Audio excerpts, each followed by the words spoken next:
You think about it? Swipe at Mars could be brothers. I'm just go little Mars, big Mars. And no pause is needed, chat. No pause is needed for that. Little Mars, big Mars. I don't see a swipe up. This is the classic example of we all look the same. That's just it's just racism. It's just racism. I see the eyes, the bone structure. Nope. Nah, Mars and Spider be looking like the facial bone structure. You know, we all look the same. Bone structure. No, we gotta. You just saying that because they light skin. That's it. That's the only reason why you say that. Both being light skin. Both being light skin. I'm not even light skin. What are we talking about? So, you just racist, Jalen. That's all it is. That's all it is. Yo, chat, what's going on? I just want to let you guys know I didn't like the way you guys was getting treated. I petitioned for it, and I knew you guys needed more. All right, so I wanted to liberate the chat and give you guys more of an opportunity to participate in the show. So what we went ahead and did over here in PC is we changed up the members. Just froze up on us when he's going to explain the new situation. Why he explained it? You just froze there, Ron. Repeat it again. Ron, you said we changed. All we heard was you changed up the membership. That's what we heard, Ron. Let's see if we can get him back. Froze up again too. I can't even take over. I don't even know what they did. I just work here. Right. Well, y'all, we're starting off with LeBron James. So let's just go ahead and get there. Let's start off with Chill's favorite player. That's what the people want to hear about. 40,000 points, everybody. All-time leading scorer with field goals made, minus free throws as well. Shout out to one of the greatest careers of all time, LeBron James. GOAT conversation. GOAT scorer. I think that GOAT conversation died several years ago. This is the other knock on this man's belt for being not only the GOAT of basketball. I think now he's in discussion for being the greatest athlete of all time. I just think what this man has done in terms of being able to do this now, 20 years of basically all NBA caliber play, elite play, and not only the 40,000 points, giving the 10,000 plus assists, 10,000 plus rebounds, the dedication it takes to stay committed to the sport for this long. Obviously the luck factor involved in avoiding injuries, but the dedication to take care of your body for this long. Every conversation without even giving this man his flowers was, oh, could Kobe have done it? Could Jordan have done it? Guess what? They didn't. They didn't do it. Whether that was maybe they got unlucky with injuries, sure. Maybe Jordan didn't have the commitment and want to play 21 years in the league. He didn't. And it happens. They didn't do it. So stop saying if they could have or this and that because they didn't do it. It didn't happen. And we're not going to see it again in our lifetime probably. To me, this is probably one of the most untouchable records in sports. LeBron James, once again, just phenomenal. And, hey, cherish every moment. We're not going to see it for much longer. His day is coming to an end. So instead of keep criticizing the man or trying to find some flaws in it, appreciate it and give the man his flowers while he's still here.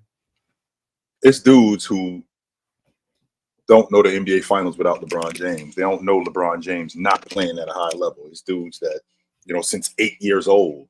Like I'm 8 years old. From 8 years old until, my sophomore, junior year of college, I don't know LeBron James not being in the finals. I don't know him not being, if not the best player in the league, the second best player in the league, something like that. And to be still doing that today, for him to have 40,000 points and to probably still play another year or two is phenomenal because he could probably get to 42 or 43,000. And I think that this mark is going to be something that's untouchable that I don't think I'm ever going to see again in my lifetime. I do think that there's going to come along a guy that's going to, surpass this, but you got to play a lot.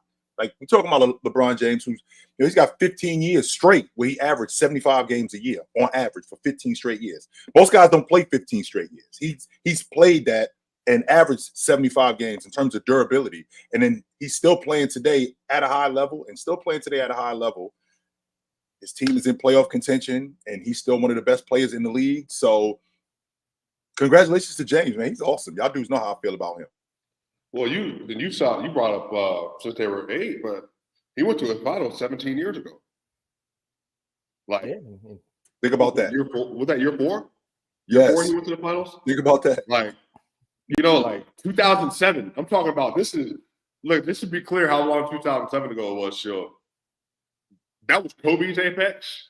Mm-hmm. That was Wade coming out, really going into his apex in 08-09. Yep. You had Amari Stoudemire in them who were dominating. Nash had just won 2 MVPs at that point that people are saying are overrated at now. Yep. Bro, there were players in the league like, Andre Johnson and them were babies. Yep. Like, they were real young in the league. Melo, like, was still in Denver, and, like, they hadn't even made the Western Conference Finals yet. So I think to put context around all the stuff LeBron has done over his career, to go from 25 to 26 points versus Detroit, year 2, I believe. And then to have a finals appearance where people now are like, they count that, he's 4 and 6 in the finals. It's like, bro, he dragged Galkius to the NBA finals that year, and they lost to a much better team in the Spurs, and they got swept. And then you just look at the way his career went. It could have stopped there in 2009, that MVP season, 60 games, basically could have stopped there when they didn't beat the Magic. And then you come back after that point, loses to Boston, goes to Miami, has a whole different chapter of his career, goes to 4 straight finals. And I think just the idea that he was then able to stop that, have a Hall of Fame level 4 years, and then go to Cleveland, bring a championship back to Cleveland, and then for him to just go to the Lakers and rebuild the Lakers. And I want to be clear about this. The Lakers have had one season since 2012-13 that they had made the playoffs. The playoffs. Mm-hmm. Without LeBron James. That's what I'm saying. They were terrible. They're trash. They were in the Mitch Kupchak era. Chill. They were awful. And LeBron came and rebuilt what they were doing, man. So for me, I'm just I think LeBron deserves all the credit. And again, for me, the most impressive thing about LeBron is not even just the on-court stuff. It's that off the court, he's been one of the most socially engaged athletes of all time. The way that he has built schools in Akron with our promise. He sent thousands of people to Akron to go to college. He's funded things across the board. He's built a media empire that athletes have followed. He's built an infrastructure, become $1 billion athlete because of a lot of things outside of just basketball. So I think there's almost no one that you can point to that was able to uphold what it meant to be the face of the NBA, to deal with the scrutiny and also have a lot of support as well, but to deal with the scrutiny of being the best in the world and everything. And again, I think he's been the best in the world conversation since 2009. And for him to sustain that level of greatness basically through 2020, but I think he was still a version of his apex. We've just never seen a run like that. Jordan didn't have a run like that. Kareem arguably had a run like that. But outside of that, you just won't find a player that was the best in the world talk for that long. So it's sustained level of greatness, man. And I think LeBron deserves all the credit. And when he retires, obviously the league will be in a worse place because of it, but it will also be in a better place because LeBron James helped get in a better place. You fight that, Ox? Because it's hard to have a guy who's the face of the league, who's been the face of the league for that long, and then to replace that, and not necessarily replace that with something similar to that, but replace that with not replace that with somebody like him, but replace something like that, everything that he brought. Because the thing that I think about the most with him is not his accomplishments. I think about his failures and the fact that he could have folded up when he lost in the finals in 2007, when he lost in the finals in 2011, when he lost in 2008 in Game 7 to the Boston Celtics. When he lost, folded up, Showtime. He could have straight folded. You know what? Maybe I'm just not good enough for this. Maybe I'm just not the guy that's built for this. Only except he just came back better every year. Every year he came back better. And when he did get it done, we're talking about a Cleveland Cavaliers team who, I don't know if you remember this, Big Ox, 3 of those 4 years, they had the #1 pick in the draft. Mm-hmm. They were Portland. They were garbage. James gets on that team with a Kevin Love, who these many playoff appearances he had before he got with James. Kyrie Irving, these are how many playoff appearances he had with James. And he takes that team, who, by the way, swept the Atlanta Hawks in the Eastern Conference Finals. Irv didn't play half that series and no Kevin Love. And he takes that team to the NBA championship. He literally did fold up. Literally. When did he fold? I don't know. Maybe when he took his talents to South Beach. He folded? No, hold on. So I don't know. Just to be clear. Maybe when he sat in that gym and had everybody sing, he said, for my next, I'm taking my talents to South Beach. Oh, yeah. He didn't fold. Are you a LeBron hater? Is that what I'm hearing? I'm not a LeBron hater. I'm a realist. Wait a minute. Chill. Making an observation is not hating. He rebuilt. He came up here and said he rebuilt the Lakers. Saying someone folded. Anthony Davis rebuilt the Lakers. That's Bro, who rebuilt the Lakers. Anthony Now we Davis lying. rebuilt the Lakers. He rebuilt the Miami Wait. Heat when he went back to Anthony- Cleveland. He rebuilt Anthony that Davis system, rebuilt the and then he Lakers. rebuilt the Lakers. No, think about Ask it. JJ When he went to Barea. the Heat, JJ Barea if he no. rebuilt When the he Miami Heat. went to the Heat, hold on. When he went to the Heat, their winning man. time I was don't got time over. for this Hold on. today. When he went to the Heat, we can show love. Yo, Jalen, Jalen, first of all, relax, bro. I'm not trying to give you a heart attack. I know you love just Bron. saying. What he did It was wasn't amazing. winning. We can talk about how great of a player he is because he is a great. He's amazing. He is a GOAT. He's one of the great GOATs. player. But Sure, yes, you're he he's is. a great player. He is a GOAT. Yes. The So GOAT what? He's of the the only league. great player. He's the only great player. He's at that Stop level it. of Let's- Michael not the Jordan. way. Come on, bro. Like we can So show love to Bron. We can show love to Bron without doing all that. He should Y'all have don't gotta stayed do in all that. Cleveland with that ownership group. Give What him I'm all the saying stuff we is y'all know don't got to do about all that. If that's Do the all case, what? he went. Do all what? Ox? He What went. do you mean do He all what? went. So you saying he stayed? He went back. So what's that mean? he went back That home means- and got That's them a like championship. no, because he just said so he should have stayed there with that terrible ownership. He went back. So how bad was it? You're telling me, yo, Chitchat. That's like having a chick. That's like having a chick that's always running around on you, sleeping with your homeboys when you're out of town, and then you leave her. But you love her so much, you got to go back. Like, which one is it, man? Is she toxic or not? Nah, it's not that. Which though. one is it? Is she It's toxic not or not? that, though. Is she It's not good for that, you though. or not? It wasn't that, though. It wasn't Wait, that. I'm gonna leave. All you gotta do is draft Kyrie Irving. All you gotta do is go give me Kevin Love. And then talk about he rebuilt the Lakers, man. When he went to the Lakers, they didn't do shit. Anthony Davis rebuilt the Lakers. Won Man, the y'all NBA stop Now it. you lying. Now you just lying. Yeah, You that's think what Anthony you're Davis doing. rebuilt Anthony Davis rebuilt the You're lying. Lakers. Not even Anthony Davis got. Is You that lying. achievable with this help? See what that means? See what Jalen just did right there, y'all? See what Jalen just did right there? Hold on, Swiper. Hold on, Swiper. Hold on, Swiper. Because I need to. Hold on, Jalen. Hold on, Jalen. Because I need to expose what y'all be doing on these in these here YouTube streets. YouTube, he just said you're not even an Anthony Davis guy. See, that's your problem. Y'all only show love to people that you like. Y'all don't show love to real hoop. You only show love to people that you like. criticize Anthony Davis time and time again. I just criticize LeBron James. He's one of the best players that ever That's walked fine. this But earth. you don't believe Anthony Davis changed the Lakers. You just do not no, believe that's that. your You're problem. lying. That's your You're problem. No, lying to that's your yourself. problem. I'm You here do not to believe that. expose the truth. I'm here to say No, what y'all you are don't scared to believe say. it. I'm gonna speak What's for the the people. I'm a man of the people. Everybody, Y'all- hold on. Everybody, Ox, everybody. Before I get to muting people, we Don't only get got to one asking mic. me, Ron, because I'm telling the truth. We only got one mic. We only got one mic. I don't want to start muting nobody. Let's play ball. I We just only want to got know. one mic. Nah, Ron, y'all you gonna gotta mute talk me? over each other. Mute them. Mute What's them. the 'Cause they truth, the ones Ox? lying. Ox, what's the truth? Chill and Ox. We only got one mic. Just All don't right, yell let over me each get the other. mic. Y'all got it. Stop Okay. muting me. Let me So tell what's the truth. so what's the truth? Why are you Ox? trying to Okay. censor the truth, Ron? I Okay, would so like what's to the ask a truth, Ox? Because question. the Laker media cartel gonna May shut I us ask down? a What's the question? truth, The Ox? Laker What's media the truth? cartel gonna shut us down if That's I what keep I'm telling the asking. truth, Ron? What's the Ox truth, is Ox? mad that the Kings got stolen the championship. I get it. Ox is See mad. what's going on? Black man. See That's what it is. Chitchat? That's the truth, it is. Chitchat. Ox See is what's mad. going on? Jalen Swiper, relax. Chill has a question first. I'm gonna get around to all three of y'all. And Mars too. That's a fact, if Toast. you Show got love to something Jeannie say. Buss. Jeannie All Buss. I want to know, Ox, is what's the truth? What is the truth, Ox? The truth is that he did fold like laundry, like you said, because he left. He left. You said he could have folded up Chilltown. That's exactly what he did. He took his talents to South Beach. Then swipe it down here talking about he rebuilt the Lakers. He went to the Lakers and they were still ass. Anthony Davis rebuilt the Lakers. You know, sometimes when you know Is that the somebody truth? does, and hold on, no. You know, sometimes when you hear people talk, sometimes you just gotta let people talk. And Yeah, then that's what you how should they do. You would- should let me talk and stop lying. Let me talk. Right. Let I'll the go truth. ahead. Let I'll the let you truth finish. tellers talk. Let the I'll let truth you tellers finish. talk. May I please Hey, have the y'all, floor? beware of false prophets. We can get in that conversation if you like. May I finish my point? Go please? ahead. Thank you. Go ahead. So some of this is that I love letting people talk because I think sometimes people expose their lack of knowledge. At times, Ox is a basketball genius.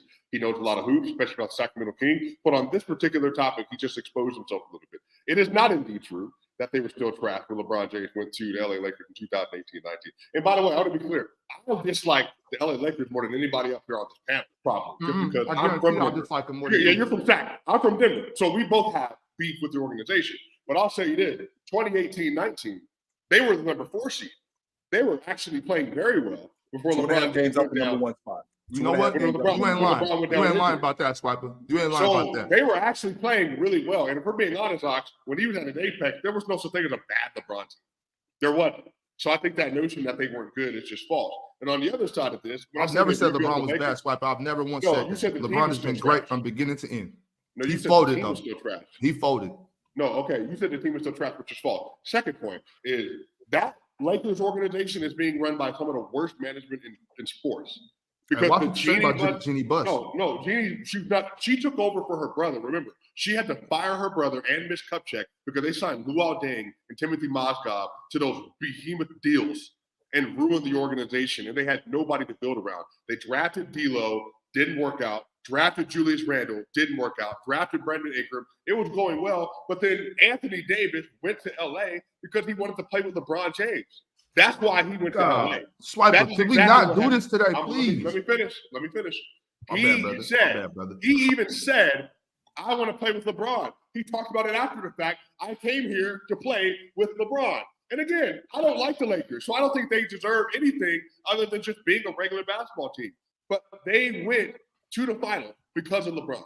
LeBron James was the best player in 2020. And you see today that LeBron James is the most consistent player on that roster, even though LeBron isn't on his apex. We just saw Anthony Davis chill. Do people think, let me ask you a question. This is yes or no. Do people think Anthony Davis is the best defensive player in the sport? Today? Yeah, today. Yes. We just watched Anthony Davis play versus the best in the world and didn't guard him but like 6 possessions the entire game. We saw him in the Western Conference Finals versus the same player and got exposed. So what does that mean, Swiper? He's still the best. He's still the best defender in the NBA. No, he's not. For me, he's not. We've seen in the last 2 years, bro. Look, Rudy Gobert with another. Shai Gilgeous-Alexander. That shit's a little crazy. Bam Adebayo. I think Bam Adebayo shows up. It's Monday, and that's one. I'm not even a LeBron. I love LeBron for sure, but like, you telling me he folded when he left Dan Gilbert in one of the worst ownership groups in the NBA. They wasn't serious. Like, come on, bro. Like, so why'd he go back, Chill? Why'd he go back? Because he's from Akron. He went back. Number one, because he didn't want to. I don't think he wanted to leave in the first place, but he recognized that they weren't serious, and he went back because he had more leverage. And the leverage was, I've won, and I know what it takes to win, and I can help us win. But involve me in the decision making and us win. No, Chilltown. If that's the case, Chilltown, that because like I said, that's the chick that just keep running around on you. No, it's not. So if it was that bad and he went back, then he's a cuck. No, that's not the same thing, Big Ox. No, it's not. Yeah, it's not. It's not even close to the same thing. It's ridiculous. Let's understand this. He left the situation where teams around the league, where Boston had their big three, the Lakers had Kobe Gasol. This man had Mo Williams as the second best player a lot of the time. Hold on. I let you talk, Ox. I let you talk. Hold up. He had Mo Williams as the second best player. That team was never built to win. He was carrying a 30-win team without him. That team is easily maybe a 20-win team without LeBron James. He was carrying that franchise for years. He made them a winning franchise in terms of consistently making them. So why'd he go to Miami, Jalen? Why'd he go to Miami, Jalen? I let you talk. Hold on. Why'd he go to Miami, Jalen? Hold on. Let me finish. That team was consistently winning 50, 60-plus games with him. He went to Miami because he understood this franchise was not giving him the pieces to ultimately win a championship. So he goes to Miami, who then, D-Wade wasn't winning for a couple years. He was hurt. People thought he was damaged goods for a while because he kept getting hurt after that championship season. He went to Miami. Nobody thought D-Wade was damaged goods at that moment in time. D-Wade was arguably the top player in the world right then. That's fine. Hold on. That's fine. No. Still, when D-Wade was playing 100%, he was still one of the best players in the league. But people thought he was injury prone. That was the narrative around D-Wade at the time. He was injury prone, but nobody thought he was damaged goods. Injury prone, damaged goods. D-Wade was be good. He's the only one that was balling in 2000. D-Wade was balling in 2011. Let me finish. All right, go ahead, Jalen. Go ahead. He went to Miami, 4 straight finals, got him 2 championships, and frankly, those last 2 seasons in Miami, he was carrying a broken down D-Wade, where Bosh was probably the second best player on that team. And then he goes back to Cleveland, who, like Chill and Swiper was saying, were a franchise still disoriented, had multiple first overall picks, and didn't even get one of them right, with Anthony Bennett being one of the greatest busts of all time. Had picked Tristan Thompson, I think 4th overall. So it wasn't even a great draft pick with them, but went there, had Kevin Love, had Kyrie Irving, brought in Kevin Love, and it took them to 4 straight finals and would have won that 2015 finals if Kyrie and Kevin Love was hurt. Won the 2016 finals. Then the Golden State Warriors got scared and had to recruit the second best player in the league in Kevin Durant to join a 73-win team to beat this man. That's the only reason they beat him. Get Kevin Durant to join a 73-win team to beat this man. And then he goes to a Lakers organization who was literally worse than the Knicks, who was worse than the Bobcats. This is a team that after Kobe retired was going nowhere, and even the last few years of Kobe retirement was going nowhere, had no winning culture. He goes there, takes a young team, again, a lot of young talent. We understand Josh Hart, Brandon Kuzma, they had the pieces, had them in a great position to win, then got hurt. So that didn't happen. Brought in Anthony Davis, and a winning culture existed because every year, whether they win or not, they're expected to make the playoffs or contend because of LeBron James. Even last year, we saw, even when they got swept by Denver, who showed up in Game 4? It was LeBron James leading that team.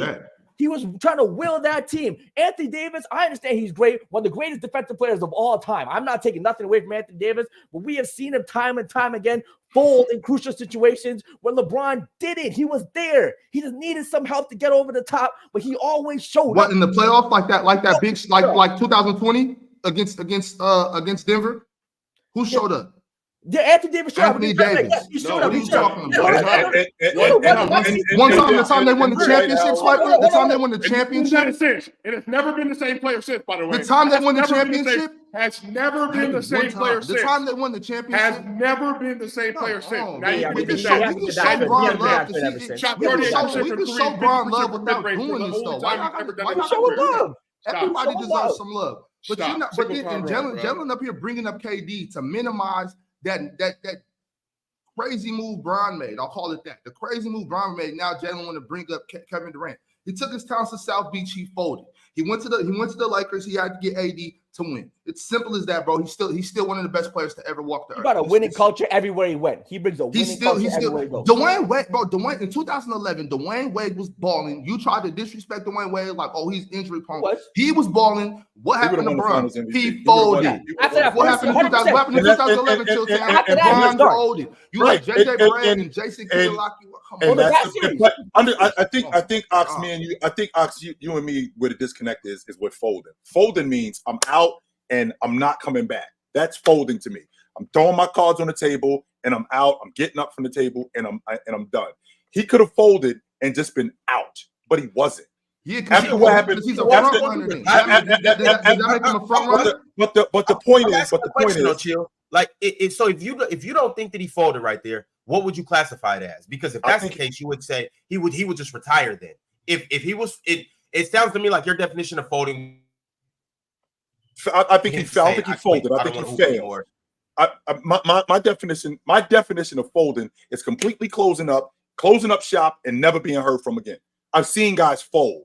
James didn't fold. In fact, in 2012, he came back better with the same group. Not only did he come back better, came back better the next year after that performance. There's plenty of guys that I saw who just weren't very good and just could have just folded up the tent and you never heard from them, never saw them again. Magic Johnson in 1984. He could have folded up after they lost to the Celtics. Only except he didn't. He came back the next year and he was awesome and they won the NBA championship. Same logic with LeBron James. We're talking about a guy who averaged 25 a game for 20 years on average. That's never been done in NBA history. Not only that, Ben's never gotten before, I think it was 27, I think it was 21. That was the first time in his career he'd been knocked out of the playoffs in the first round. That's never happened to him. He's always been going deep into the playoffs in almost 20 years. So the idea that we can recognize him, we can recognize how awesome he is, and not front on him and lie about him. Okay, Ox, I could get with that logic. But what I'm not going to do is I'm not going to diminish everything he did neither. I'm definitely not going to do that because he became the model of consistency. And the model of consistency is going to the NBA Finals 9 times in 10 years. The model of consistency is being a top two player for over a decade. That's the model of consistency. And that's what greatness is. and that's what he did. He's great. He's great. I've never tried to say he wasn't great. I'm saying we can talk about LeBron James' greatness and not diminish his teammates. We can talk about his greatness and not pretend like he didn't fold when he did. We can talk about his greatness and not act like because he folded. He folded. Swipe it simple. We can accept that. Is he saying when he left Cleveland? We can accept that, bro. We can accept that he folded. Are you saying when he left Cleveland? That's when you're saying he folded. When he took his talents to South Beach. Okay. When he went to D Wade's team, when he went to D Wade's team and didn't show up, and D Wade was there, and LeBron James was nowhere to be found. This argument is so tired. It is. This argument is tired. Why is it tired? This argument is tired. You LeBron James jockstrap nonsense. No, Big Ox, this is bullshit. This argument is tired because he actually. No, I'm not gonna do that with you, Ox. No, it's not because he actually won with that team. I'm telling the truth. And no, you're not. No, you're not telling the truth. You know why? Because you're leaving out the lie. Name one lie. Okay, what you just said. What you just said, when you just said he went to Dwayne Wade's team and he folded. Did they win with that team? Did they win? 2011. So there you go. He didn't fold. So he won. Okay, so what happened in 2000? Okay, what happened in 2012? What happened in 2011? He wasn't very good. He was terrible. It was the worst series ever by Superchats. Okay, that's true. So two things can be true. Is that fair? Because he won with that team. Did he not win with that team? He did win with that team. So I'm tired of hearing the logic that all he did was he went to that team and he folded. That's not true. They won with that unit. It's not like he went. It's not like what he did with Kevin Durant. It's not like what Kevin Durant did when he was in Brooklyn. It's not like what Kevin Durant did when he was in Oklahoma City. He actually won with this unit when he went there. It'd be different if he didn't win. I could get with your logic, but he did win. Y'all keep bringing up KD to put a blanket over the fact that y'all. I'll do the same thing. I'll do the same thing with James Harden. I'm talking about generational players. I'm talking about players that are the best generation. We got a $50 super chat from my man Chris. Chris said, "This is turned from celebrating 40K mark into a hate talk about LeBron. Change the topic. That's the one who did that. That's who talk trash about him. He's a Twitter Y'all leave the King who did that. The Kings never had LeBron James. Why wish they had LeBron. I know you wish. Hold on, right quick, fellas. Right quick. Hold on. Of course. Hey, so Chris wants to change the topic to Kings so we can talk trash about them. So I need everybody up here. I'm gonna go around the room. Say one bad thing about the Kings. Okay. Mars, I'm gonna start with you. There's just so many options.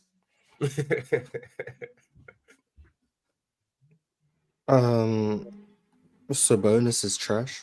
Oh, don't lie, Morris. There's enough truth. We don't got to make stuff up. You just did it. I did not. I just proved I didn't lie. You admitted I didn't lie. Jalen, slander the Kings. I think the Kings as a whole just kind of fell back down to earth, or maybe even towards the bottom, just because the West got so much better. Other teams got better and they didn't. So I just think Kevin Huerter, Keegan Murray didn't take the jump that they needed. Fox didn't take another step that I think maybe he could have taken. Sabonis, I think, has actually been probably the lone bright spot in the sense of, at least offensively. Defensively, we understand he's terrible, but just the team as a whole didn't take another step of getting better, which I think we all thought. Chill. Can you say something bad about the Kings or tell the truth about them? They're a middle-of-the-road playoff team. That's who they are. That means they don't get out the first round? If they get out the first round, they get mopped in the second round. They're a middle-of-the-road. If we make the first round. They're a 6 seed right now. I think they make the playoffs. I do. But if they do, they're a middle-of-the-road playoff team. And I think if they end up winning in the first round, I think that's as far as they go, the second round. Viper, please tell me you have something bad to say about the Kings. I ain't got nothing bad to say about no organization. I appreciate them, unlike Ox. So I'm always going to show love. Always going to show love with context added. So all right, well, if you're not going to do it, I will. Jimmer Fredette. Shout out Jimmer Fredette. Oh, he froze right there too. That's crazy. They had to freeze him when he brought up Fredette. I mean, we're not. No, don't get me wrong. No, don't get me wrong, Ron. This is a team that didn't make the playoffs for 16 straight years, so we could get on the Sacramento Kings for the goofy logic that they passing on Luka for what's the kid's name in this? Marvin Bagley, because his father and Luka's father didn't get along in the organization. I'm good. I mean, we can do stuff like that. Sure. Would year two Luka be the best player in franchise history? Respect Chris Webber, bro. Yeah, Chris Webber still. Respect Chris Webber. Year two Luka's nice. Maybe I'll wait till year three Luka, but man, I don't care what Luka, Jalen. Respect. No, this man. hold on. Luka on his way now. Luka really on his way to all-time Yes, great. Mike, I'm waiting for that.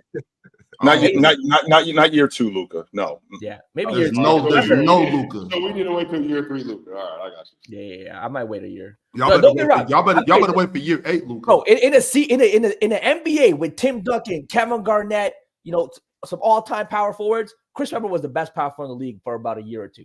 I'm telling you, he was the best. Chris Webber was never the best 4-man in the league. I'm Jay. telling you. What are you talking about? Hold on. He was never the best 4-man in the game. Hold on Yeah. No, he wasn't. I'm gonna rock with that. Hold on now. That year it was about like 25, 12, and 5. I'm talking about the best passing big man in the league at the What time. year? What year? Was that 2001 or 2? When I'm not gonna shot. I said power forward. Tim Duncan. So Tim Duncan, right? They're like, okay, 2 years before he won the MVP. He was never better than Duncan. Never. Hold on. Yo, chill. Rookie Duncan showed up and was already better. It was better than Chris Webber as a rookie. Who? You know what? Rookie Duncan. Rookie I'm telling Duncan. you right now. Yeah. Was he better than Chris Webber when he got in the league first year? Not his first year. No, not his first year. His second year, yes. By 2001, he was clear of Chris Webber. Hold on now. 2001, Yes, 27. clear. Hold on. He was better, 12 but and not 5. clear, though. 27, 12 and 5. This man he was better offensively than Duncan. Let's he was clearly better than Kevin Garnett and Tim Duncan offensively. Now defensively they was better, but he was playing defense that year. He wasn't getting cooked as much as before. He was playing some defense that year. So that gap isn't as huge as people think. And if we're talking about importance to team and what that team accomplished, we're taking that into account. That Kings team was arguably the best team in the league, and he was the centerpiece of that. That does not make me the best power forward in the game. It doesn't, because my team is arguably the best. If I'm not mistaken, the Atlanta Hawks were arguably in 14-15 the best team in the league. Hold on, but we're not comparing the Atlanta. We understand he was not ever in the best point guard in the league conversation. Ever. Of course, yeah, we understand. It was never going on.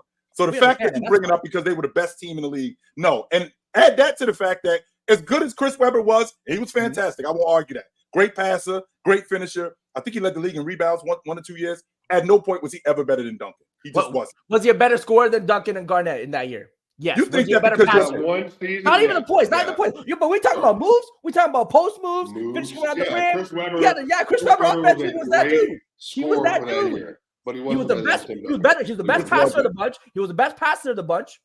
Rebounding. Right. So let's just say this. So let's start here. I'm telling you, for a season, maybe two. He was that guy. Let's start here, Jalen. Okay, let's start here. Tim Duncan was arguably the best defender in basketball by 2001. So just start there, and then add in he was a positive offensive player. He was a good scorer that year. He was a positive passer. I think I don't know if he led the league in blocks that year. I can't remember when he was a DPOY finisher that year. Yeah, it's just not a conversation. Like it's just honestly not a conversation. And he was the first. I think they both played first team all NBA that year, if I remember correctly. And this goes back to Mars's logic about there's a conversation. There's a guy who's clearly better, and there's guys who are in the conversation. Chris Webber was not the best power forward. He was a great power forward, but during that time, he was not in the same conversation with Tim Duncan. I think it was he's Tim in that Duncan, conversation. and then it was everybody else. And he was averaging 1.7 blocks a game. You want to bring up blocks? Tim Duncan may have led the league in blocks. Let's see what Tim Duncan even had. That Tim Duncan Are you bringing up blocks? Even though are you bringing up? Okay, so I just want to mention he had 2.5. Duncan had 2.5. Okay, are we honestly sitting here talking about? So you think that Chris Webber was the same rim protector? No, of course not. So what are we talking about here? No, but I'm saying no. He wasn't the cone on defense or as bad on defense as he was some other years. He wasn't close to Tim Duncan as a defender. He wasn't close. I'm not exactly. Even that season, he wasn't close to Tim Duncan as a rim protector. He wasn't close. He wasn't as good as them. But not close. The gap wasn't as huge as people think. Yes, it was. Instead of this. Yes, it was. It was this instead of because this. I think you think rim protecting is just blocking shots. Rim protecting is not just blocking shots. Contested shot, 100%. It's not right. It's not just contested shots. It's also being a paint presence. He was not the same as Tim Duncan. Not even close. He was holding down that defense. They had other guys better. Doug Christie was routing. Mike Bibby was doing his thing. Don't get me wrong, but he was holding down that defense too. He was at the centerpiece of that. Respect Chris Webber. He was really that dude for a couple seasons. Fellas, before we move on, I do want to say that I agree with Jalen in terms of Chris Webber does need more respect. Chris Webber just got overshadowed in the midst of just giants between, and I've said this multiple times, Shaq, Tim Duncan. Kevin Garnett, Dirk, even in the 90s, Hakeem, number 32, all of them guys. They just it was just unfortunate for Chris Webber. Don't forget Rasheed. Yeah, Don't he's forget the Paul. Rasheed and He's the Ian Paul Moore, too. Pierce. He's a Paul Pierce of power force. That's exactly who he is. The Paul Pierce of power force. He was better than Sheed. He was better than Paul Pierce. I think he kind of He was better than Sheed. I'll give you that. He was definitely better than Sheed. I got Rasheed personally. All right, y'all. I was saying this earlier, but I froze up. Rasheed. Pardon me. I just want to let you guys know that today the chat is going to be available for one. Here we go. Ron keeps freezing today. Well, give me must be cold up there, Ron. The chat is what? That's what we lost you at, Ron. The chat. The chat is available for $1.99. That is what he said. For Thank you, $1.99. Mars. No Thank problem. you. So yeah, you know, we switched some things up to make it more fortunate for you guys. So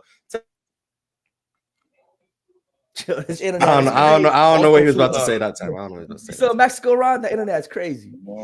It's still wild down in Tijuana, boy. Am I back? Ron, you didn't give me a chance to Yeah, you talk back. trash about You the back. Kings. You talk trash about the Yeah, Yeah. Well, just tell the truth. You know, we were the Sacramento Kings were by far the worst franchise in sports for the past 2 decades. Yeah, man. Probably should have let Seattle have the team when they wanted. They were not. They were not the worst franchise. They were not worse than the Clippers. So they were not. For the past 20 years. The past 20 years, what they were about the Lob City Clippers? You know. No. Yo, shout out Elton Brand and the Clippers too. Elton Brand, another underrated guy in the NBA for a long time. Given the Clippers, Talk, Jalen. he was really giving the Clippers 2010 Duke legend. You put him on a better franchise, we'd be talking about him different. Talk, Jalen. Also, I gotta let everybody in the chat know that if you still got the $4.99 membership, that will give you access to the previous weeks of playback. So you'll get to go back and watch all the old playback episodes and all the good stuff that we do over there on playback. Speaking of playback, tonight there will be a playback watch party with a very special guest. I can't tell you guys right now. You just got to tune in and see who it is. But it's going to be a very special guy. Trust me. You don't want to miss this one. We got to give a shout out. Hold on. Shout out Ron too. Yesterday on playback, it was me, Haley, J-Rob came through, and they were talking about PC Weekend. I asked them, who had the most aura?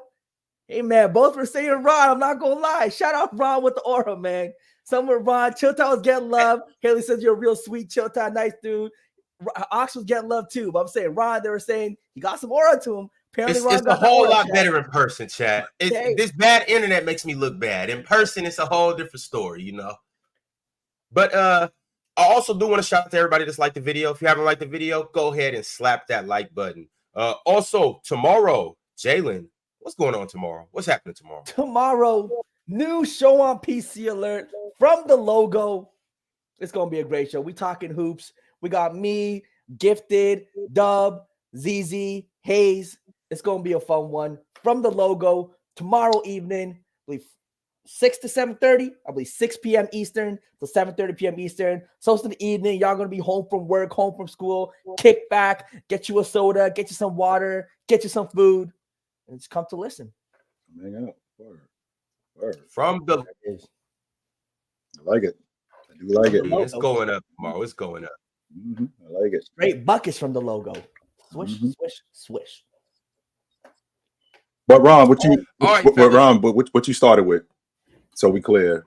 LeBron James is an awesome player. Congratulations on 40,000 points, my man. Congratulations. That's awesome. I don't think I'm gonna see that again in my lifetime. No doubt.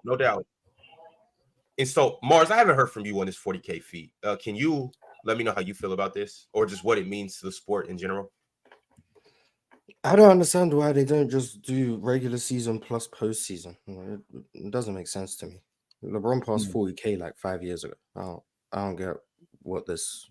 So shout out to LeBron. It was nice. I mean, no one's even got to 39,000, and he's at 40. So shout out to him for that. Some of the best longevity of all time, probably him, John Stockton, number 32 in terms of availability for the longest time.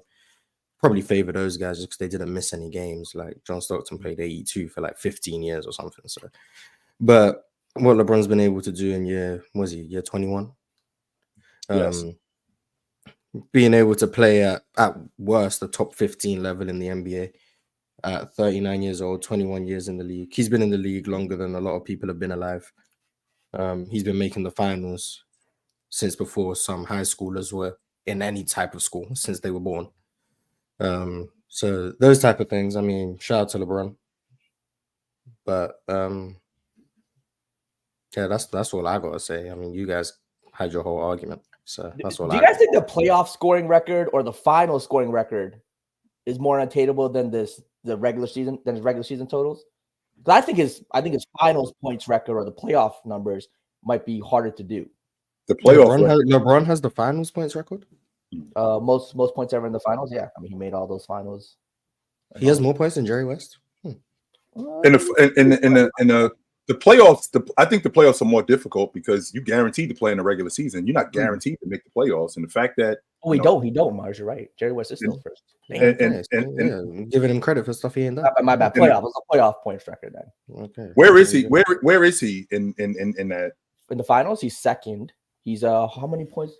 He ain't catching Jerry West. We can put that out there now. He needs 112 points or no 117 points to catch Jerry West in the finals. He needs to go to the finals again. He ain't right. So he can be not only would he need to go to the finals. Not only would he need to go to the finals in order to pass Jerry West, he'd have to average in 4. Let's just say for the sake of argument, they played 4. He does average like 25 a game. He got to average 25 a game. Is that ridiculous? I don't think it's ridiculous. If he got to the finals, it's possible, but he's not going to. But he is like 2,000 points. Get to the finals. That record is in playoffs. Yeah.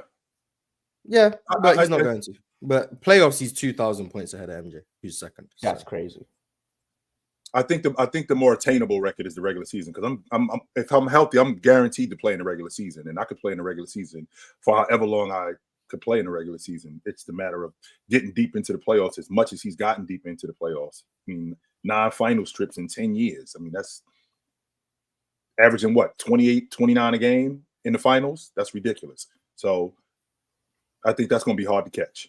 No doubt.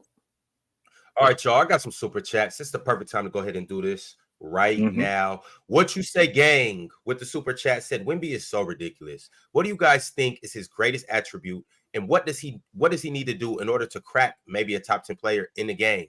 Love the show. That's top 10 all time. It seems like. No, top Swiper. Crack a top player in the game. More minutes.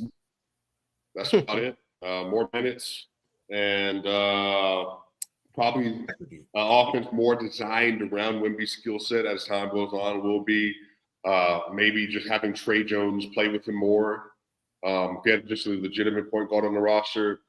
They've been prioritizing the growth of all their young players, including Devin Vassell and Jeremy Sohan. I know people don't love that. I think it's important for Jeremy's development with Wemby. But yeah, more minutes. Like I said, I think he's going to be there. I think by the end of next year, he's a top 10 player in the league.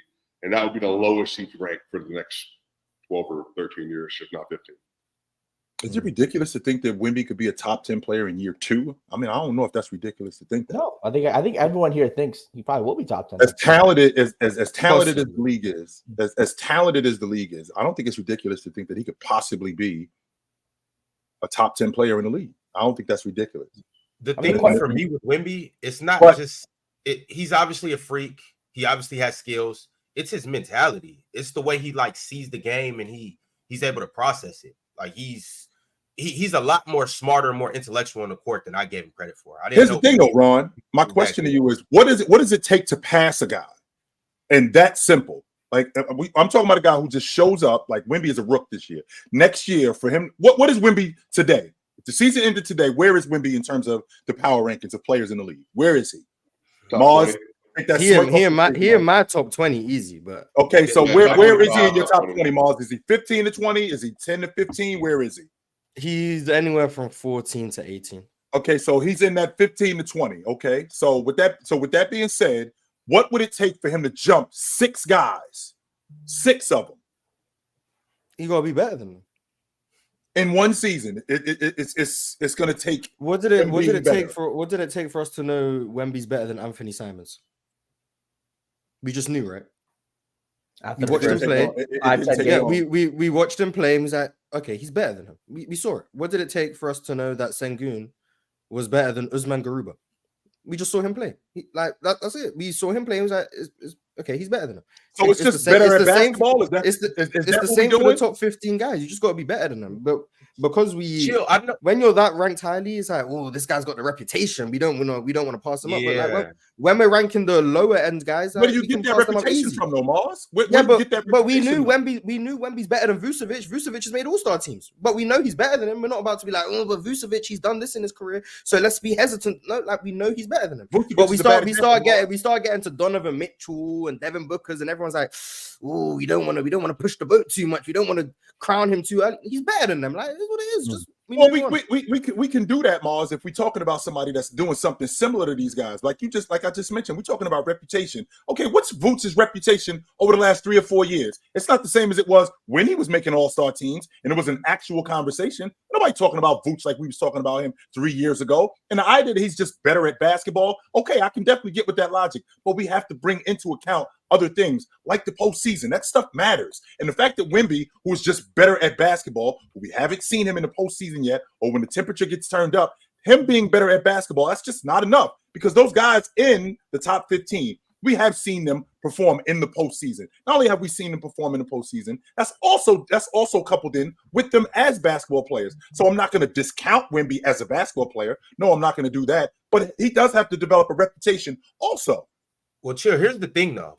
We're not going to see Wemby in the postseason for at least another 2 or 3 years. Are we sure about that, Ron? To be honest with you, the player that he is, I don't know if that's true, Ron. The player that he is, they won't make it next year. They could get one guy. That's And what I mean when I say one guy, I don't mean a superstar, but they could get a solid point guard, a good point guard, and I think Wemby could take this team. I think Wemby could get this team to the playoffs. I think he could do that, at least to play in. I don't think it's ridiculous to think that Wemby, with a solid point guard and using him the right way, implementing Wemby more in the offense, especially the defensive player that he's becoming. I don't think it's ridiculous for them to go from where they are to at minimum, a play-in team. I don't think that's ridiculous. And then when he does it, they have the worst record in the West. There's a world by a significant margin. They're a bad team. And then when they don't make the play-in, it's gonna be like, oh, Wemby's not as impactful as we thought. Like, no, he's just like he's a number one pick. Like, they're not gonna make the playoffs for a while. Like, it is what it is. We just give him time. There's a world where Chet's gonna win maybe 1 or 2 championships before Wemby even makes the playoffs. I would not be shocked with an OKC team, and that's possible. Yeah, it's possible. What did you just say? There's a world where Chet will probably be the second best player, maybe third or second best player on a couple championship teams before Wemby makes the playoffs. Completely tripping. Do we see OKC last night? Do we see OKC last night? It's not gonna happen, but it's not just out. Not happening. Yeah, I mean, it will not happen. I'm not likely. No, it will not happen. I'm giving that 0% chance. That means Oklahoma City's winning the NBA championship within the next 2 years. This year. Yeah, this year. I think OKC's winning a championship within the next 3 years. I think they're definitely getting one within the next. Wemby will probably be in the playoffs by year. Yeah, probably. But that doesn't make any sense. Man, I mean, hold on. But if he thinks OKC could win it this year or next year, I mean, do you think OKC can win it? You think OKC can win it this year? I don't agree with him. I just not you. Yeah, I'm saying OKC has a chance to win an NBA championship this year. The way SGA is playing, the way Jalen Williams is taking a jump, and he could easily be that guy to take over games, which he did. He was the NBA championship, John. Yes, there is no other championship. Chet Holmgren as that third piece in season tournament, holding that defense down. They didn't win that. So. Yeah, but they can win it next year, and Wemby won't be in the playoffs. Chet will be a champion. Look, OKC could beat any team in the 7-game series. OKC could beat any team in the 7-game series. This team is no joke.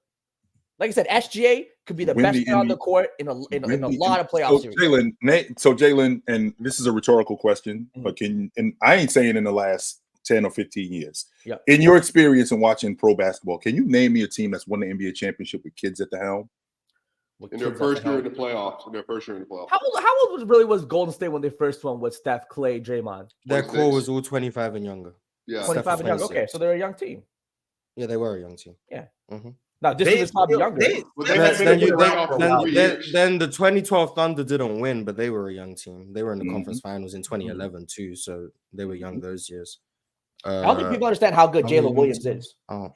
The Warriors team was a little different because they still had vets like Ig. They still had David Lee, and the Thunder do got some vets too. Bismack Biyombo. Gordon just to be Hayward. clear, Gordon Hayward, put Steph some respect on Gordon Hayward. Steph Curry, when Gordon he won a Hayward. championship, was 26 years old. 26 He was years old. 26 years old. And They Shea's had been in the- 25. Yeah, they had been in the playoffs for 3 years before that point. There were 3 playoff runs they'd had 12-13, 13-14, and then 14-15 when they run. They lost in the Shout out second Mark round, Jackson. and then they Lost in the second round, then lost in the they lost in the second round, then lost in the first round in 14. in the Then first round. won to the Spurs, NBA to Spurs, right? championship the next year. Right. Mhm. So that's The- the thing. It's like Oklahoma OKC City hasn't haven't done been to any the of that. playoffs in They 4 haven't done years. any of that. And They haven't been in the and by the playoffs way, in 4 years. one of those players, SGA, which I think he'll be an all-time great player at some point. You know, like I don't know all-time great like top 20 or anything, but he'll be one of the greatest players ever. Wasn't good in the first playing game last year, and then he was good in the second half, or he was good in the second half of one of them. But like we haven't seen him versus the playoff defense yet. And guess what? In the first round, he might get Kings. Put up great numbers versus the Kings. Have a really good matchup because the King can't defend anybody. So sure, maybe they do that. But then in the second round, he can have to play one of the Clippers, one of the Wolves, one of the Nuggets, or one of the Suns, or whatever, however the matchup kind of draws out, or the Mavericks, who knows? And then it gets even harder after that. It's not even SGA though. We don't know what any of their role players are going to do. Cason Wallace, we don't know how Lou Dort's going to be. We don't know how Chet's going to be. Like we don't have any idea. I just think that's a lot to put on them to say, because that way I don't have a disappointment for them. Whatever they do in the playoffs for me is cool, great. First round, second round, conference finals. It's all great because they're ahead of schedule anyway. For me personally. It's So not an the argument expectation, is- though. It's just it's a possibility. If the only reason why you don't see them doing something is because you haven't seen them do it, then I mean, Exactly. they're Wow. playing with no pressure. They no, if no one expects anything from them, they feel no pressure to be in the postseason.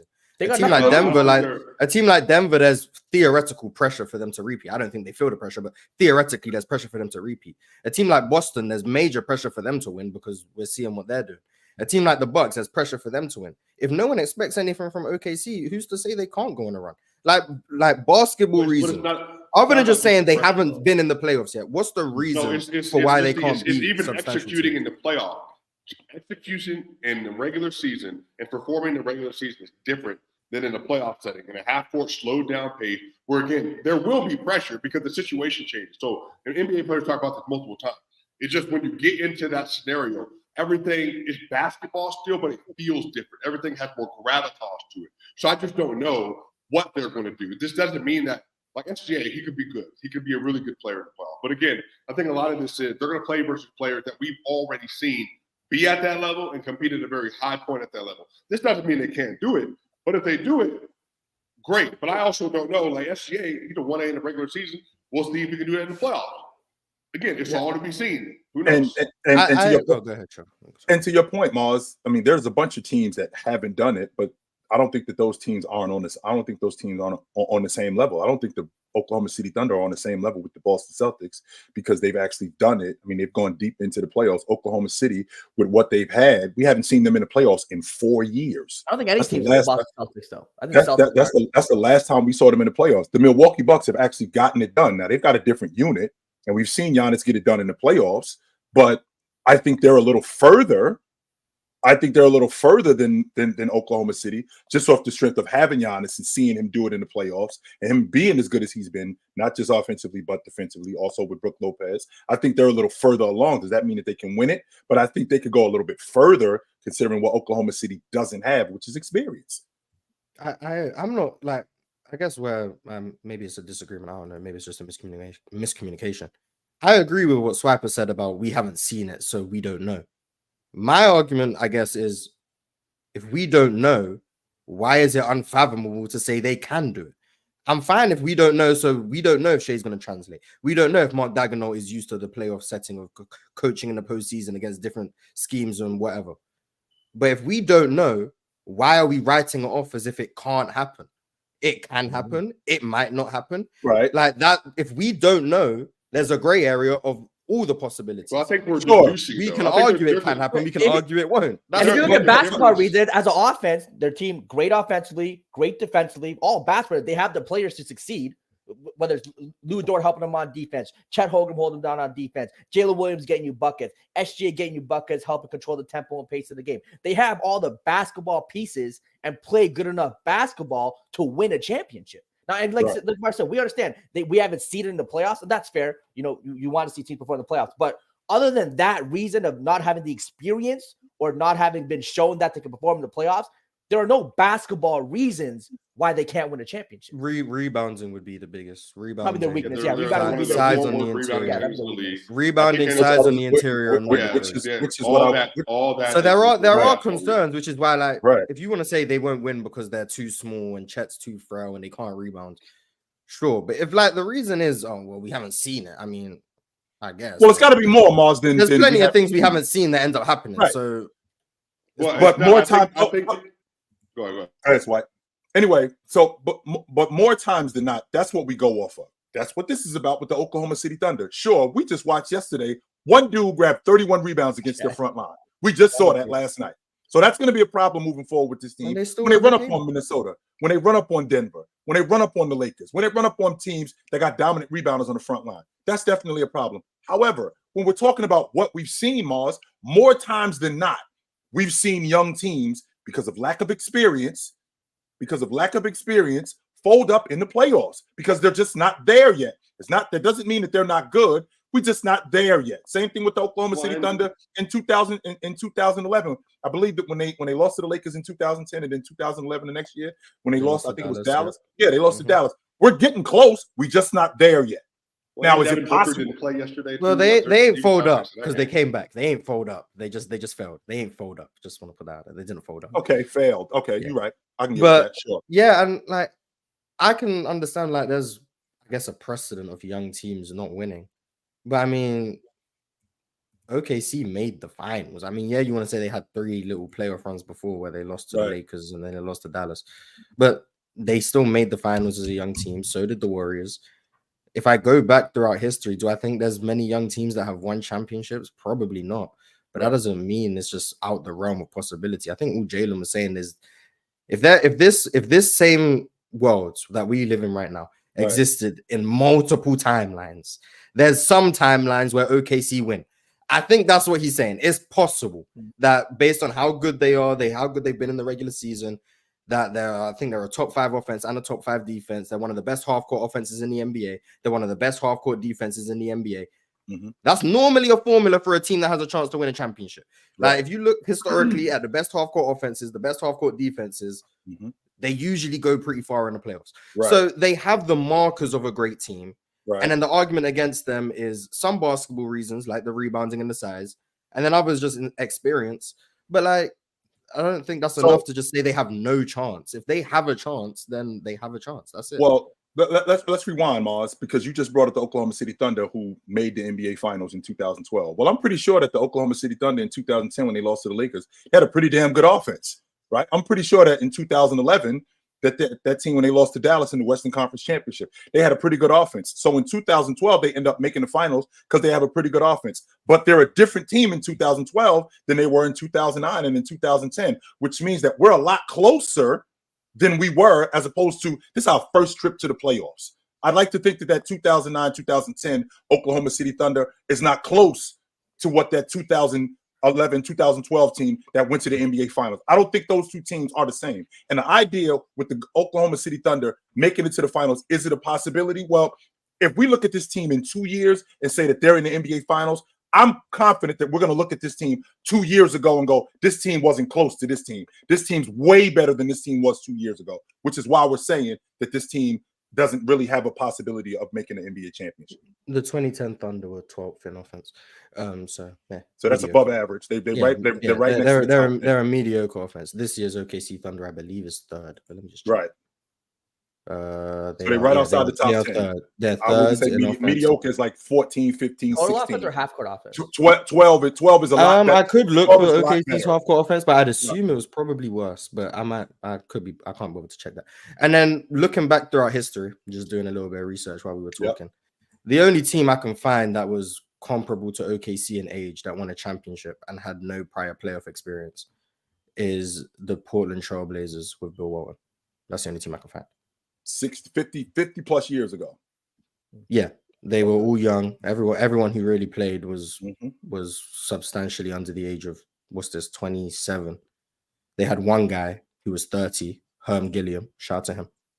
But everyone else was young.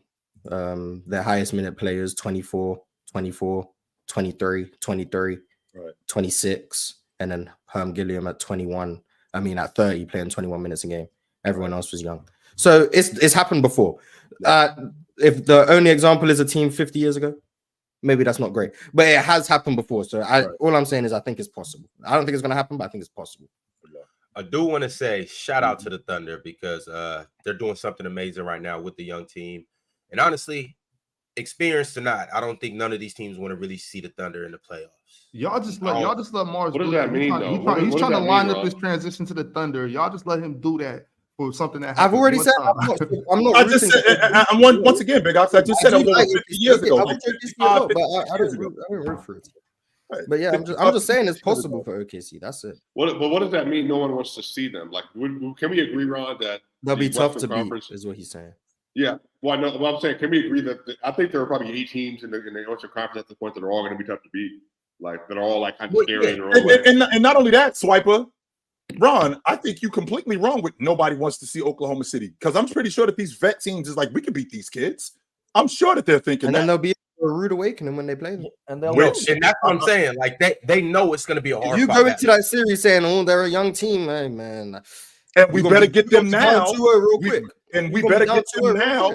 And we better get them that. The same thing with the Rockets did with the Orlando Magic. We better get these kids now because in 2 years, they're going to be something completely different. But Houston wasn't looking at Orlando like, yo, we don't want nothing to do with them. No, they knew that they were kids. And if we're going to beat them, we better beat them now because in 2 years, in 3 years, they're going to be hell to deal with. So I'm not seeing any team in the Western Conference looking at Oklahoma City like we don't want nothing to do with them. More than, yo, if we're going to get these guys, we better get them now because in a couple of years, they're going to be way more to deal with than they are now. Chill. I'm gonna put it like this. Mm-hmm. When it comes to those older teams playing against the Thunder, it's like I don't see the Thunder folding. I see them. They could lose. They could lose in 6. They could lose in 5. But it's gonna be a hard 5 games that they're gonna make you play. They are gonna push all 5 of those games are gonna be close. I don't see no blowouts. I see them pushing everybody, and I mean everybody in the West to their limit.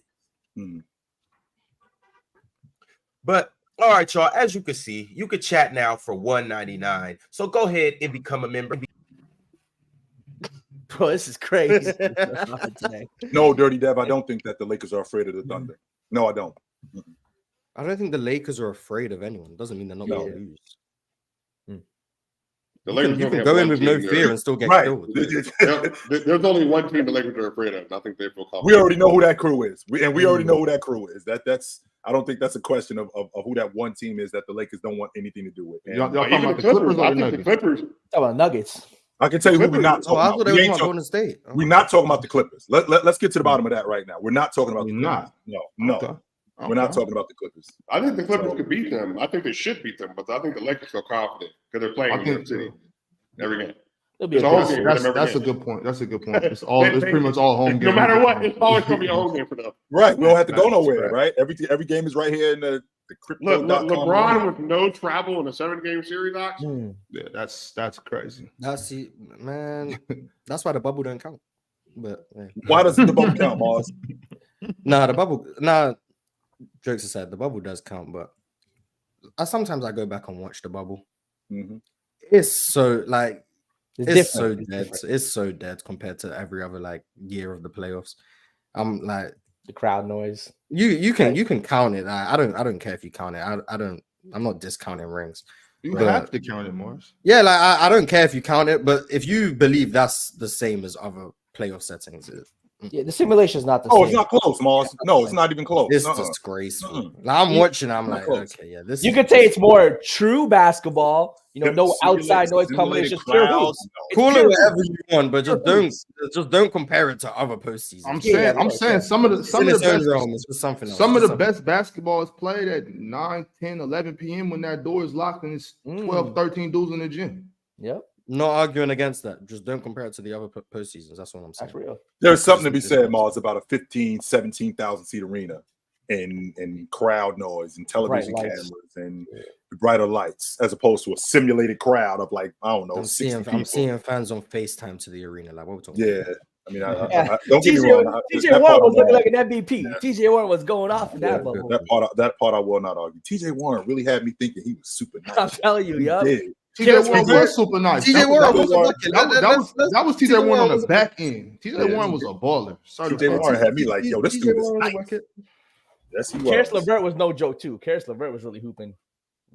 I thought he was going to be an all-star caliber player. That's Baby Durant.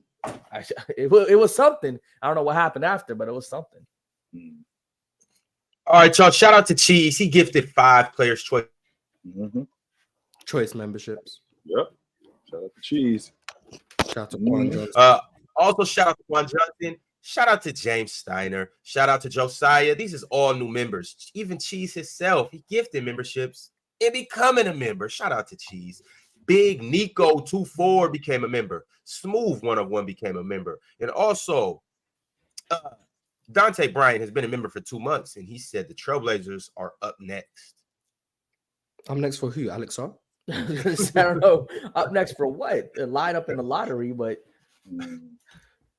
I haven't seen Scoot Henderson play in a while. He's hurt against DMPs. No, I don't know. I'm not keeping up with. Me neither. So I know who's that Portland fan, Piccolo. If you're in the chat, Piccolo, please tell me what's Scoot Henderson dealing with? Because I know he's not just getting DMPs, so I'm assuming he's hurt. But like, what is the injury? Because I haven't seen him play in a while. See, Piccolo's in the chat. There we go. He said he's hurt. Do you know what it is and how long he's out for? Because every time I watch a Portland game, no Shaden Sharp, no Scoot Henderson. What am I watching for?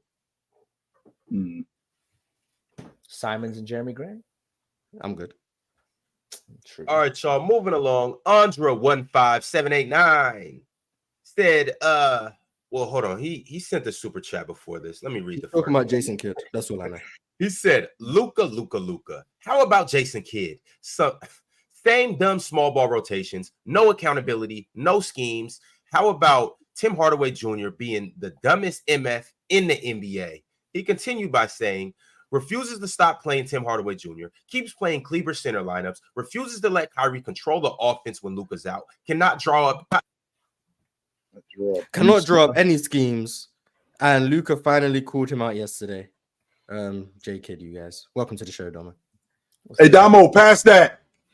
You know I will. Thank you, sir. What scheme do we want Jason Kidd to run? Is it just that he thinks it's optimal? The scheme that gets Tim Hardaway Jr. off the court? Get Hardaway. Sure. Get Hardaway. In terms of putting a scheme around Luka and Kyrie, is the best scheme just giving them the ball, letting them do their thing, giving them kind of the freelance of the offense? Okay, I'm just wondering. So, what scheme is optimal, kind of for those two, or what kind of game plan scheme? Well, I don't.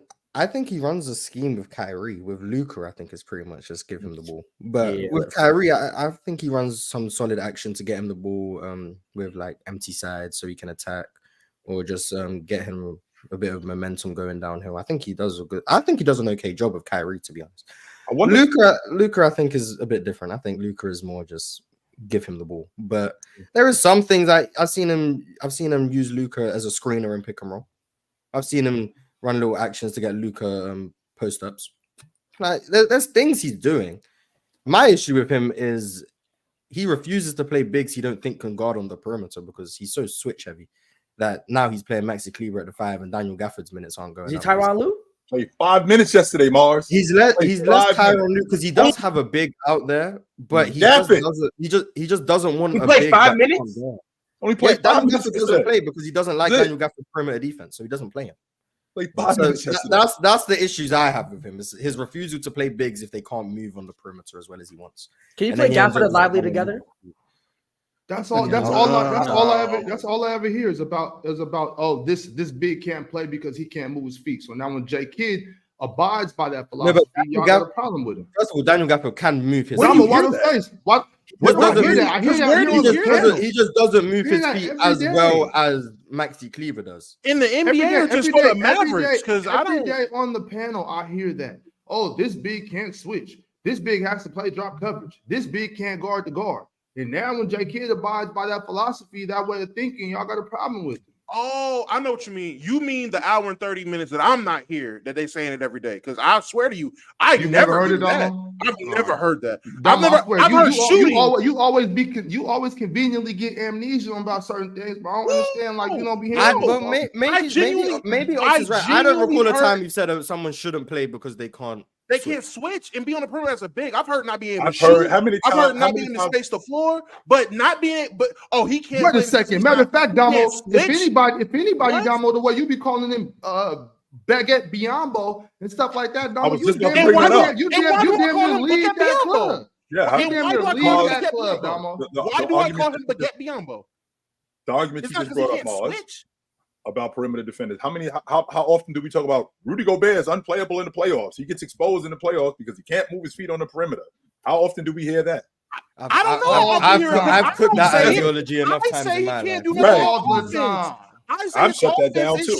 It's okay when y'all do it. It's a problem when JT do it. God damn, God. I promise. Again, I'm not getting no consistency. Daniel Gafford isn't a bad defender out on the outside. Now, if you ask him to switch, he's going to get cooked. But in terms of playing multiple coverages, he can do it. But Jason Kidd's reliance on switching is why he runs Maxi Kleber at the 5 and why they get out rebounded so much.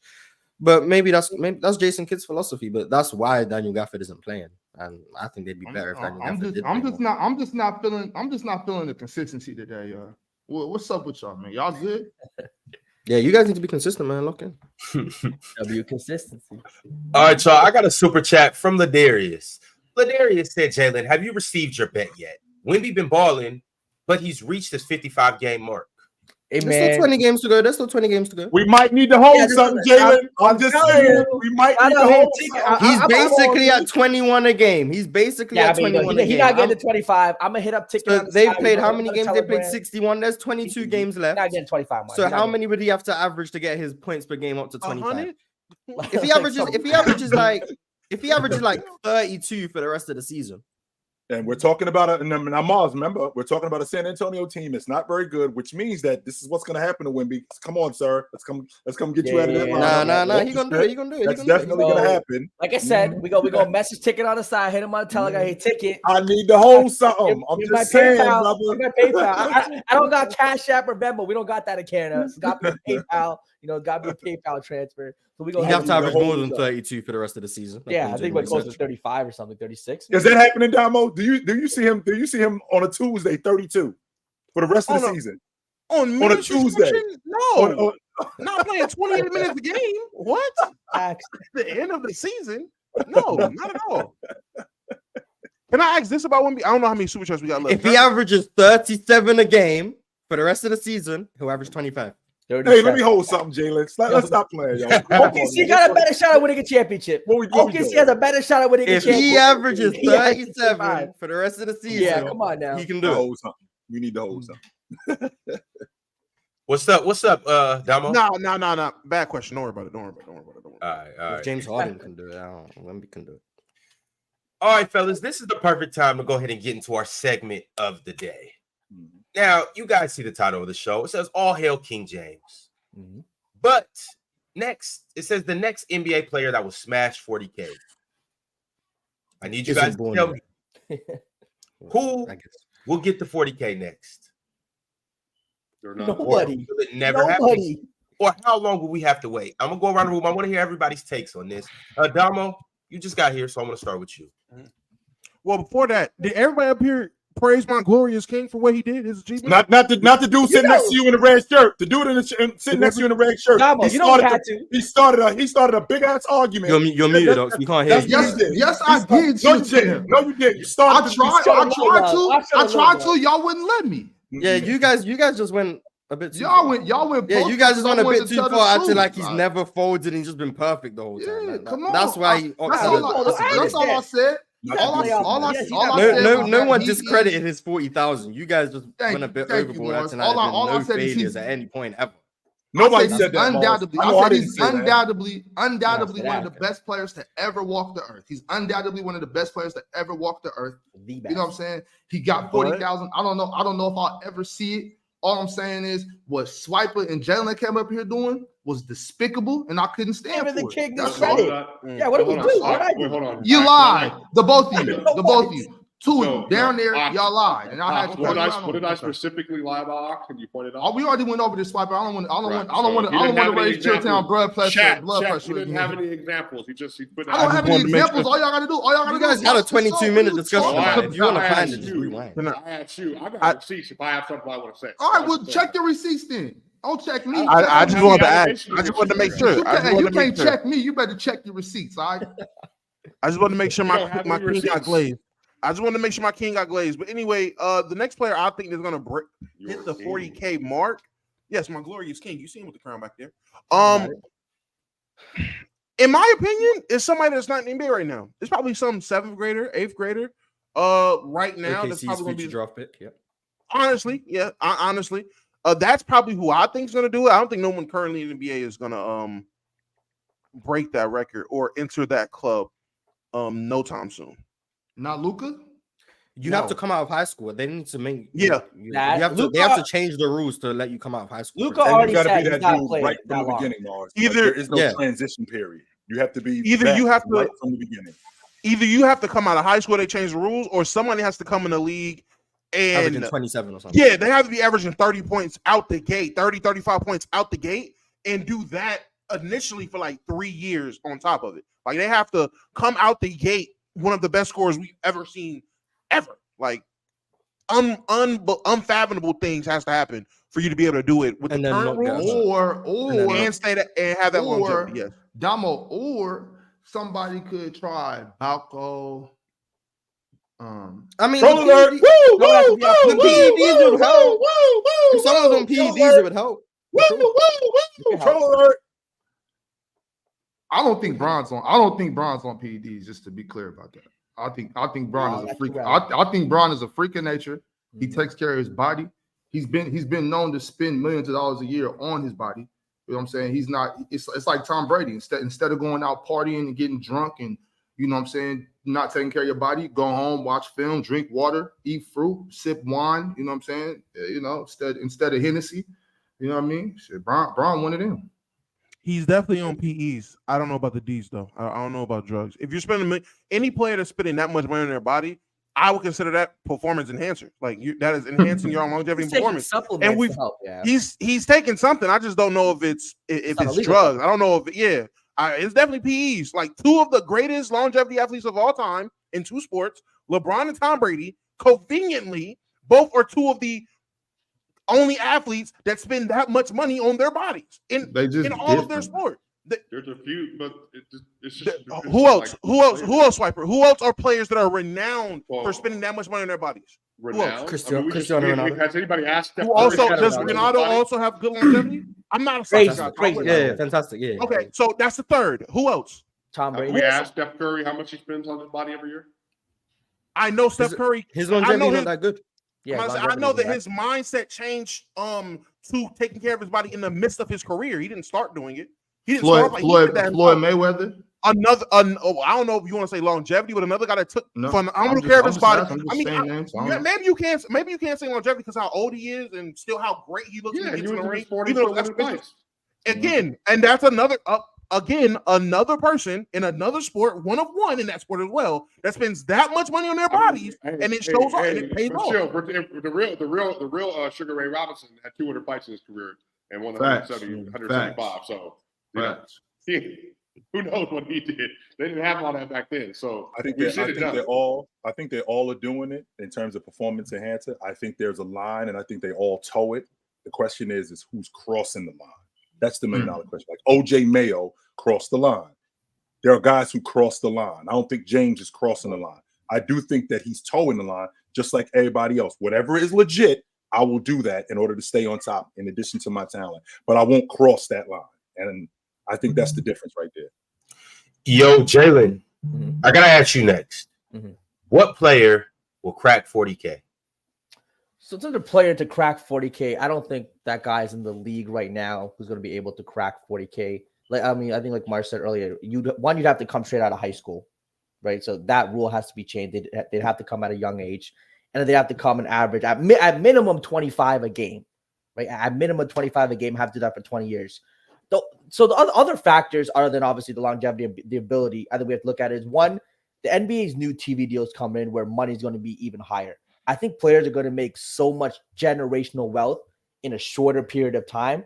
I don't think they necessarily will play 20 years. So you understand, when LeBron first came into the league, he was making, I think $7, $8, $9, $10 million a year in some season. And we understand that's a lot of money, but after taxes, your agents, he might take home his first few years, maybe $5 million a year, which again, great money, but it's not necessarily generational money. You can easily spend that. He spent way more than that this year. So now with NBA players making 50, 60, after the new TV deal, it's going to be $100 million a year. That's the level of player max guys are going to be making $100 million. Jalen, he signed a $90 million deal with Nike out the door. No, I understand. Yeah, I understand. Yeah, he had the endorsement stuff. What I'm saying is though, remember 2010-11, LeBron, Wade, Bosh signed $16 million a year. Yeah. He always had the endorsement money, and I get that. The endorsements will come. But I'm just saying that players now will make, again, $100 million in salary alone. They're making real generational wealth over maybe a 10, 12-year period that unless you really love the game, playing 20 years, putting your body through that, I don't know if a lot of athletes are going to be willing to do that when you kind of set yourself up and your family for generation down the road that they don't need to. Right. So I think that's going to be an impact on player longevity. Luka, like we mentioned, a guy who I think, sure, if he played 20 plus seasons, could he have a shot at 40K? Yes. But he's already come out and said he's not playing that long. He just doesn't want to play that long. Maybe doesn't love the game like that. He wants to go chill on his farm in his country. That's literally what he said. He wants to go hang out in his farm. I'm not questioning. I don't want to question love. My bad. I'm not questioning his love for the game. He loves it, but he just wants to do other things after me. So Jokic, I don't think, he's never close. He's never close. Yeah, never close. Too slow of a start of his career. Anthony Edwards, I think, again, it's the start of his career. I want to look at his points per game. 21, 24, 26. It's hard for guards. And the games, and the games played, he's already missed quite a few, I think, injury-wise. Yeah, he's been pretty available. You guys are missing the most important reason why this ain't going to happen. What's that reason? So I just don't think that player exists right now, and I just think it'll be harder for someone to give 20 years, 21 years of their life and give you an elite play. Yeah, wing, and like people get out of all this, you have to be so lucky with injuries. I don't care how modern medicine. You have to be so lucky with injuries. We have people who tear their Achilles walking down the stairs. Don't have to John walk down the stairs towards Achilles.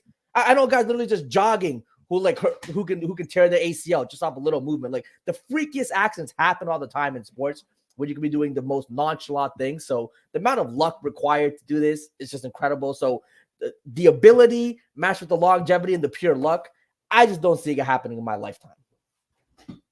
All right, Mars, you said it's something that's glaring in the room. So I'm going to ask you next. Who is the next person to crack 40K if there is somebody that will crack? It's not going to happen. I mean, first you could start with the current guys. The only one who's the closest is Kevin Durant, and he's at 28,000. So he's 11,600 behind 40,000. That's about 6 more seasons, Mars. Yeah. So he's not going to get there because KD's 35. He's not going to get there. Then after that, people like Steph Curry hasn't even got 25,000 yet. And then the other people who are above Steph is James Harden and Russ, who are both old. They're not going to make it. The youngest current player is Giannis, who hasn't got to 20,000 yet. So he's not going to do it. So from a logistical standpoint, we can understand none of these superstars we've had for the last 5 years are close. They don't have a chance. So then you got to go to the young guys, Luka, Trae Young, I guess, and Edwards, those type of guys. Especially in like Trae's example, some injuries slowing him down. He's also already 25, I believe. And I think he's like 3,000 points behind where LeBron was at the same age. So he's not close. He's at 10,000 points. Luka, I believe, is at around 10,000, 11,000. And he's also 25. He's not going to get there because, like Jaden said, he doesn't want to play that long. And he's at nearly 11,000. So he's not close to where LeBron was at the same age. So just from a logistical standpoint, they're not going to do it. What you'd have to do is bring back coming out of high school. That would be step one. Then you'd have to have the luck of injuries and all of that. Sure. But the reason it's not going to happen is because the league are already having discussions about how to improve defense. They're trying to get defense back in the game. So whether that means they bring back defense for 3 seconds, whatever they do, they're trying to bring defense back in the game. This, I think everyone would agree, the 2010s, especially the late 2010s to early 2020s, have been the easiest era to score in of all time. I think most people would agree on that. LeBron James, his longevity in terms of scoring 27, 28 points a game has been enhanced by the fact that the game became easier to score. If this was 20 years ago and LeBron was turning 36, 37 in the 2000s, would he still be one of the best players in the league? Yes. Would he be averaging 29 a game? No. I think that's fair for us to say. I don't think that's me hating on LeBron, but we can understand that when defense is in the game, the amount of 30-point per game scorers we've seen recently have gone up.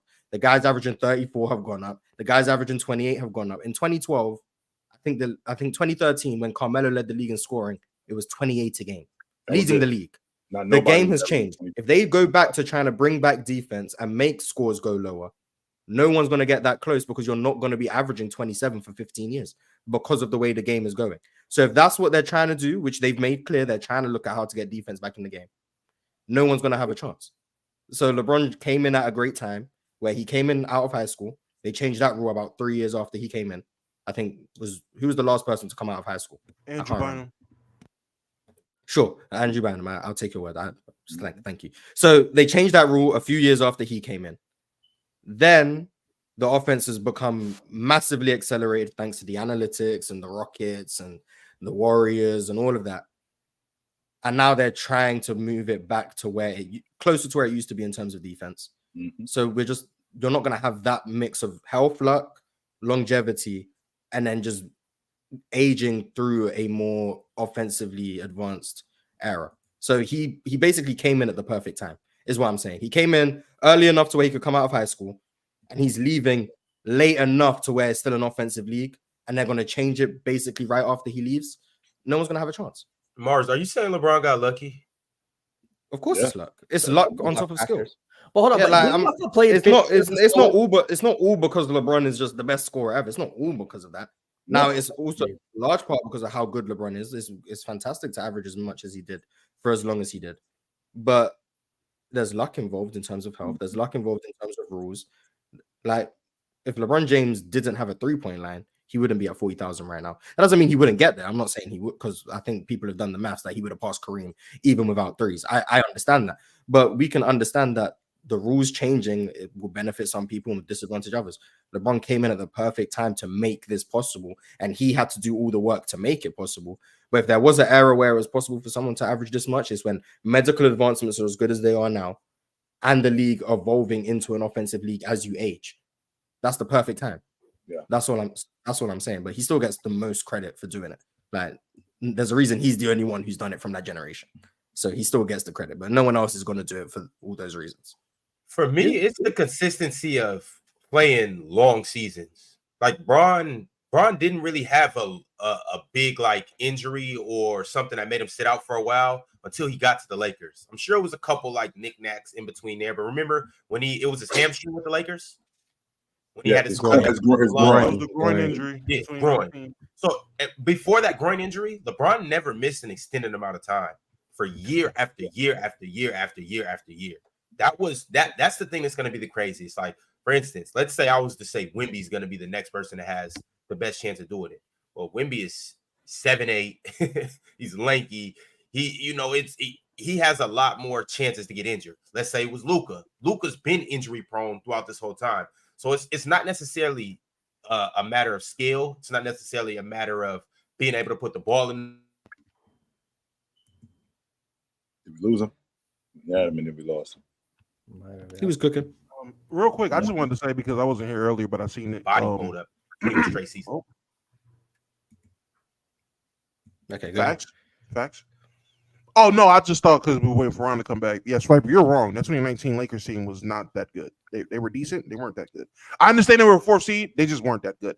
They were 2 games above the 10 seed. Just putting it out there. But they weren't that good. I've heard that. He said they were trash. He said they were closer to trash than being good. I promise you, they were. The mean team. They were 19 and 14 at the time LeBron got hurt. 2 games above the Grizzlies, who were the 10th seed. I didn't know being above 500. And they were also 2.5 games out the number one spot. They were closer to trash. Yeah, they were close because that's what I'm saying. 30 games into the season, being above average is closer to trash. I don't think they were above average, but again, they were mid. They were average. That was like average. If your record's 5 games above 500, you're above average. So I guess I just don't consider that trash personally. I mean, if you want to play, is 500 the average? Okay. I'm about to say, also 500 is average. Okay, I we're just don't know talking if the about. average record was. We're just talking math. Okay, we're just talking math. I feel it. I'm just saying, as a person that was there, as a person that was there praising this team. You were in LA? I was there praising the team. I was literally there praising the team. That team. You live in LA, Damo? That team wasn't like that. You live in LA, Damo? I just wanted to point that out. That team wasn't like that. Damo, answer the question, because if you don't live in LA, I am answering in LA. You're not a fan of the team for. I am answering the question. That team wasn't like that. If you don't live in LA, you don't live in LA. You're not a fan of the team. Wasn't that team basically the same team from the year before, or no? That was and I think they were. You get Lonzo, right? Brook Lopez is now on the team. I think Julius Randle is gone. Randall's gone. Yeah. Randall's gone. Brandon Ingram. Brandon Ingram is still there. Was Josh Hart there still? Kuzma is there. Josh Hart was still there. Everyone who was in the AD trade is the young core. The young core is still there. Except Julius Randle. Julius Randle was the only one who wasn't there anymore.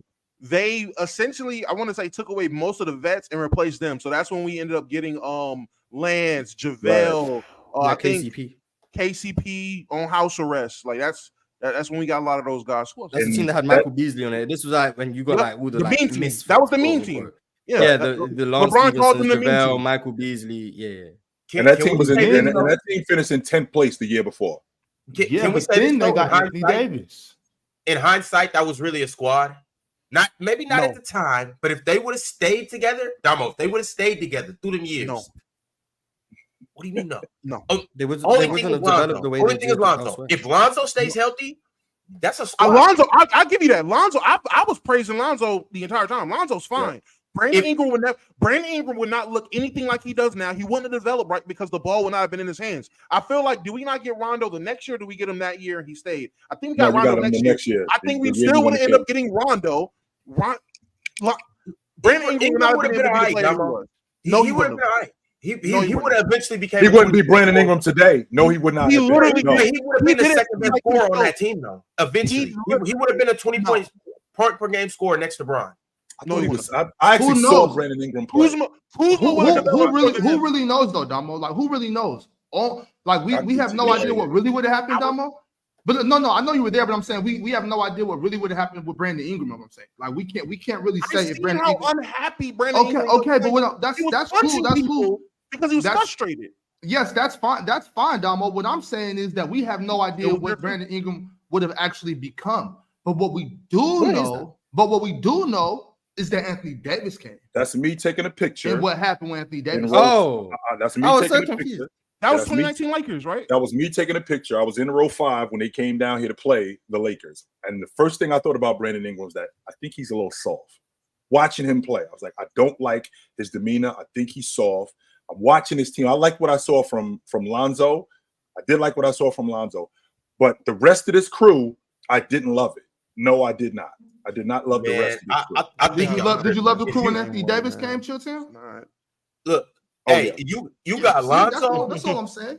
You got Lonzo. You got KCP. You got Brandon Ingram, Bron, who's coming off the bench. You still have Brook Lopez as center. You got a Josh Hart coming off the bench. Yeah, they would have been all right. Brook Lopez would end up leaving. Brook Lopez would end up leaving because we wouldn't have wanted to pay him. We wouldn't have had money to pay him. Magic Johnson said that to this day. That's one of his biggest. Brook Lopez was going to be gone. They let him walk out the front door. Yeah. We weren't going to end up paying, especially if we keep all those guys. We're definitely not going to pay Brook Lopez. Brandon Ingram, again, the reason, and even if you want to say maybe he's not going to be the player he is now, but he's still going to be great. Brandon Ingram would not have thrived playing behind, next to, with LeBron James. His game would have had to change so much. It wouldn't have been Brandon Ingram. Like, I don't know what he would have been, but I don't think it would have been a suffice player playing for the Lakers trying to compete. You think James put that battery in his back or no? No. I don't think James put the battery in his back. No. I personally, I think he hated playing there. Like, I think the situation he was in, I'm just assuming based off what I've seen and how it looked. I don't know Brandon Ingram. I can't hit him up. I haven't heard anything from the rumor mill. I'm just going based off of what I've seen watching the guys play and how he transitioned going forward and the opportunity he got afterwards. The way he likes to play basketball, the way he plays ball, he could not play that way next to LeBron. You can't. He just couldn't. All right, let's bring it back. Swiper, I gotta ask you, next player that will break 40K, or will there be a player? They're not in the league. Yeah, that player doesn't exist in the league. No, they're not in the NBA. Excessive. Nobody can come close. It's not being touched. No, not in the league right now. There's just no scenario or setup for them to do it. It's just not possible. Yeah. 21 years, 25 points a game for 20 of those years, playing majority of your career. And again, LeBron even got lucky. LeBron got hurt. LeBron got hurt 2018-19. LeBron got hurt in 2020-21. LeBron got hurt in 21-22. LeBron got hurt in 22-23. Like, think about the years you're talking about, though. Think about the years you're talking about, though. You're talking about like year 17, year 18. Right, year that's what 19. I'm saying. But that's what it takes. And LeBron's a super freak. Like he held up better than anybody else ever. You know, so and before this, we had one player that played 22 years. Is that it? Vince Carter. Vince Carter. Yes, that's it. And then Bill. And how long did Parrish play? Did he play 20? 21 years. How long did Kevin Willis play for? 21 years. Oh, okay. That's what I'm saying. And they were averaging single digits. Like, there's just no LeBron. And remember, Kareem was like at his apex from like the 70s through the early 80s, was like the #1 scorer in the league. And the offense was designed around him to do that. And I just think that you're just not going to find a combination of skill set, size, durability, and talent, and just the grace of God to be able to stay in the league that long. No off-court trouble for real. No on-court trouble for real. No real devastating injury. All that stuff lined up. And he got started right away, averaging 20.9 points a game as a rookie. Right. And he got the keys immediately. And then from there, it was a wrap. We're just not going to see that. Even Victor ain't got the keys right now. Like, that's what I'm saying. Like, it takes so much to get there. And so LeBron is just, he surpassed our expectation 5 years ago. Yes, right. But that's something that's overlooked, though. Is just the professionalism at that young of an age, the intellectual intelligence at that young of an age is severely overlooked. I just when I think about the game changing, and Mars brought up a really good point about changing the game to tailor made for the offense. You did have guys averaging 30 a game, but they didn't stick around that long. And now you got a guy in James who was averaging 25 and then changed his game because of the way the game was going. Y'all, in order for me to stick around for as long as I'm sticking around, I got to start cracking the long ball, which enhanced his scoring because he wasn't doing that as much early in his career because the game wasn't like that. Well, now the game changes. More times than not, you see guys who their game is predicated on athleticism and flight, or their game is predicated on power and force. When Father Time starts to catch up with them, they usually go off the cliff. Prime example would be Dominique Wilkins, because now I got to change my game because I don't jump as high as I used to. I don't run as fast as I used to. So he can implement that stuff into his game. James was able to do that, which was able to prolong his career. I don't even mention the fact that when he walked in the door and he was 25 a game, I don't think that people understand how hard it is to average 25 a game in the NBA for one season. That is extremely difficult to do that because now what you are, if you're averaging 25 a game during that time, right? We're talking about one of the slowest paced eras in the NBA. You're averaging 25 a game in 2004. The defense is predicated on slowing you down. They're not predicated on slowing down a whole bunch of other people. You are the guy that we have to slow down. This dude did that in year 2 and kept that going for the next 2 decades. Again, I can't say this enough. The fellas up here have seen me. I take pretty good care of myself. I don't think I'm going to be allowed to see the next dude do it. I don't think I'm going to be around when he does it. Sure, how old are you? You ain't that old.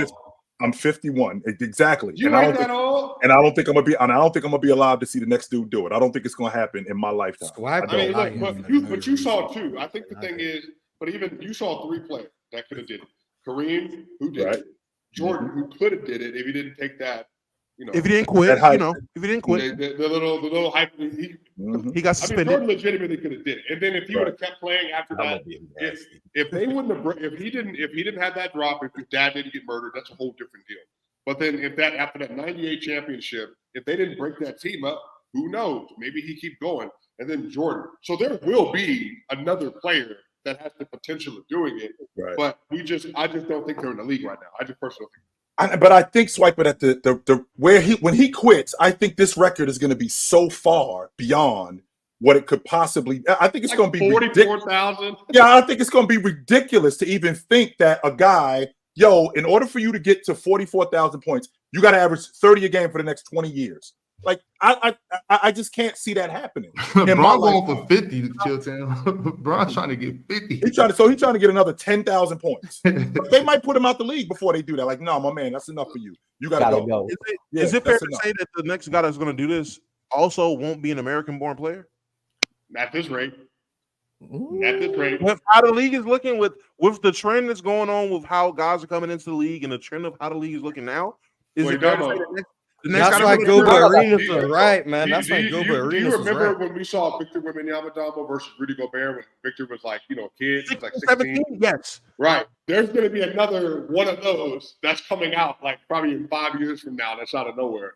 Yeah. There's going to be a 7'6" guy that idolized KD and Wemby. He's coming down as he tweeted at 7'6". Yeah, it's going to be phenomenal. Did you see Vic's face when they lost to when he was at 16, when he lost to Wemby, looking at him like, yo, this dude is not better than me. This dude is not better than me. And I should not be losing to him. And that translated over to the NBA. That definitely translates over to the NBA. I don't think he ever looks at Wemby like this guy is a competitor more than he looks at him like I'm superior to this guy. I am. You talking about Chet, right? I'm talking about Wemby, yes, looking at Chet. I am superior to him. Yes. This dude can't do nothing. That's why he's gonna be the good. I'm so glad. I didn't think I would get my version of Magic and Bird in my. It might be that. It might be that, Damo. It's not ridiculous to think that it could be that. It very well might be that. But James is going to be, even if he plays, let's just say for the sake of argument, he plays 2 more years, right? And he decides to quit. I think James could 1,500 points for the next 2 years. That's 3 more. That's 3,000 points. Swipe. That's about 18 a night. God damn it. That's about 18 he's a not night. going to average. He's not averaging less than 20. He's not averaging right. 20. The thing that's is, 18 LeBron muscle memory is 24 points a game. Come on, man. That's 4,000 points over the next 2 years. Muscle memory. If you don't miss a game for 20 years and average 25, you'll get to 41,000. You don't miss a game. That's crazy. I'm not seeing that again in my lifetime, Moss. I'm not. And with LeBron's situation, people forget, I think the stat that shout out low for the stat where past 60 years, the 20 slowest pace seasons, LeBron played in 16 of them. Right. But LeBron played in some really slow eras and was still able to do this. So, and then what Mark said, the rule change, I think that rule change is going to be something significant. That's going to be noticeable. So if that rule change happens to kind of bring, maybe he's bringing hand checking back. Maybe they take it to that level and bring the hand check back. I think they're going to bring something. So I don't think they're going to bring hand checking back. But I think that they're going to bring back something similar to that. I do. If you bring back hand checking, you got to take away. I'm sorry, Damo. No, I was just saying, if they bring back hand checking, then you got to eliminate the rip through fouls. You got to eliminate. Yes, it's a lot of things. All of you also have to take away the ref's whistle in a sense. Like you can't call ticky-tack fouls if you're going to allow hand checking. You can't just implement hand checking and still got people like KD and Chris Paul running around like, all right, put your hand on me. Yank. Like, no, that's not I think they get hand checking back in the game and take charges out of the game. Let's do that. Let's just go ahead and just flip that. Just Why are you trying to get Kyle Lowry out the league? Why are we getting Kyle Lowry out the league? Kevin Love out the league. Kyle Lowry out the league. Yo, Giannis is smiling ear to ear here and there. You trying to make Giannis average 60? You trying to let Giannis catch the record? Like a barrel over. James playing a couple more years. Jump and contest. James is playing a couple of more years. Taking charges of offensive fouls out the game, yes. James playing a couple more years too. I can't stand charge. Big Ox, I gotta ask you, last but certainly not least, does any player get to 40K? And if so, who do you think it will be? Before I answer that question, can we all show a little love to Caitlin Clark on her feet as well? Yeah. Good job. Incredible job, young lady. Incredible job. Best scorer in college basketball history, period. Big Ox, she's so goddamn nice with that pill, yo. Oh my God. She's super dope. Super dope. What? Like everybody talk about her bucket getting. None of y'all talk about the fact that she leads them in assists too. Mm-hmm. She's the all-time assist leader. She's the all-time assist leader in Iowa history. I'm almost confident that that's the case. I just want to put that out. She's doing her thing. Shout out to Miss Clark. I still got Cameron Brink, but shout out to Caitlin Clark. She's really that. She's really that good. But you got Cameron Brink as what? Like your favorite player? Cameron Brink's the best player in college basketball, but that's okay. We can move on. Yeah. So if I have to choose somebody that's playing right now, obviously it'd be Jason Tatum. But Mars eloquently pointed out that nobody in the NBA is gonna do that. So I don't know if anybody will that's in there, but if not, it would have to be Jason Tatum. But who? I don't know, Ron. Probably one of my sons. Hey, get it? I'm saying probably Imagine one of them. Imagine Bronny James come in and just break his dad's record. Nah, I don't think that's happening. But yeah, I'll probably say one of my sons. My youngest one, I think he's gonna be the shooter. So maybe so. But I don't know, Ron. That's crazy. 40,000 points, like. Hey, where's Jason Tatum at right now? Because I'm looking at he's I'm 500 points ahead of pulling up Luka. right now. He's I'm 500 pulling points up ahead right of now. Luka, and he's a year older. What we doing? He's cooked. cooked. He's cooked. He's at 11,500 at 26. But this LeBron is at the 26. thing, though. LeBron how at many 26 was at 17,000. And what's he at right now? 11 and a half. 11 and a half. So how much? 5,500 more points. How much would he have to average at 40 years old? Because Jason Tatum's somebody who I'm looking at his build, I'm looking at his stature. He's somebody that I can see just based on his body structure and body type that can play till he's 40. Like I said, I just want to clarify. I don't think it's gonna be Jason Tatum, but I just had to give somebody that's in the NBA right now. So that's why I said Jason Tatum. Even I'm looking at Tatum, and for me personally, I feel like if we're going to look at current players that are in the NBA that have a chance, unless we're going to say in the latter half of their career or at the year 10, 11 mark, they just explode offensively, and they just start averaging 35, 30, like do anomaly numbers, you have to look at where they started compared to LeBron. With Tatum, his rookie year was literally 1,100 points. 13 per game. Jason Tatum would have to average 30 a game for the next 13 years, playing 75 games a year to get to 40,000. That's not even where LeBron's going to leave the bar. Hey, Mark, but to get to 40,000, that's what he'd have to do. If he ever starts hitting his pull-up shots, he'll get there. He'll get there. He keeps shooting. Well, if they don't win the championship this year, then they'll probably get Jaylen Brown out of there, and he'll get even more shots. I'm just saying. I don't know. I'm just thinking any possibility. I don't think he's gonna do it, y'all. I just threw the name out there because I'm thinking the people that are in the NBA right now. This man Jason Tatum's averaged 30 one time. He'd have to do it for 13 straight years. 75. What if he plays 15 more years instead of 13? Yeah. What if he plays 16? So if Jason Tatum plays till he might get some of that LeBron juice. Jason Tatum plays till he's 41. Yeah. Yeah, who knows? Okay. I mean, I guess. Yeah, sure. Really Bron doing it. And it might be a couple seasons where he plays, or he averages over. He might have a couple seasons where he averages 33, 34, 32. It's possible. Right? Yeah, I mean, it's possible. I mean, yeah, sure. Let's get back on that Doctor Strange. Yeah, if you're in the league, it's possible you average 30. It's technically possible. You did it for OKC. There's a time. Yeah, there's a timeline where Jason Tatum gets to 40,000. And then on top of that, my biggest thing is, I mean, he clearly is a baby of the PEDs era, right? So who knows? He might play till he's 44. He might take a page out of what some of you guys say. I don't know. He might take a page out of Bron. Deuce has a better chance than JT. No, in fact, probably so.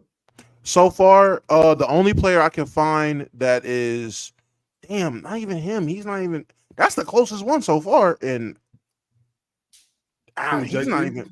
No, Paolo Banchero. That's the closest one. Yeah. So from year one, putting up the kind of numbers that LeBron was putting up in totals, LeBron had 1,600 points his rookie year. Paolo had 1,400. These other guys, Tatum had 11. I looked at Ant. Ant was around 13. I'm about to say, and this is. Yeah, but Paolo's not averaging 27 in year two, so he's already back. And that's what I'm saying. I'm saying, and he came in a year later. Again, I'm just saying, I'm trying to find guys that got close to LeBron's rookie mark. Just who's on track from day one going forward and go from there, because that's what it's going to have to be. You have to find people that are literally on track from the get-go. If you're talking about a guy that's going to pick it up later, you're already behind the bar. So now we're already talking about something different. He's not going to catch LeBron. He's just going to try to enter the club. And at that point, okay, super hypothetical. But if I'm trying to find a guy that's on track to do what LeBron's doing, you got to go from year one, rookie year. Did they score as much or more? That's crazy. That's I don't want to interrupt, but I want to go ahead and end this right here. Let's just go ahead and say it. We're not going to see it. Probably The likelihood of us seeing it, you're probably Super unlikely. You're more likely to get struck by lightning over the course of your life than to see someone else cross 40,000 points. I think we should end the convo right there. We're all pretty young though, Swiper. We can see it. But hold on. Which means Pretty young. which means that I'm trying to be around for a long time, Morris. if this the barrier that we chasing, so like 20, 25,000, like that's a mere bag of shells right there. That's nothing. If we chasing that, right? Y'all scored 27,000 points. So I scored 28,000 points. So that's still insane. 20,000 used to be the Hall of Fame. But here's the thing, Jalen, here's the thing. We thought Tiger was going to get 17 majors. I thought he'd get 25 majors. I thought he was on track to do it. He was on track to do it. He had a marital issue that cost him all of that. Yeah, they threw a monkey wrench in all of it. It did. LeBron literally went from. This is how long LeBron been around. LeBron was there.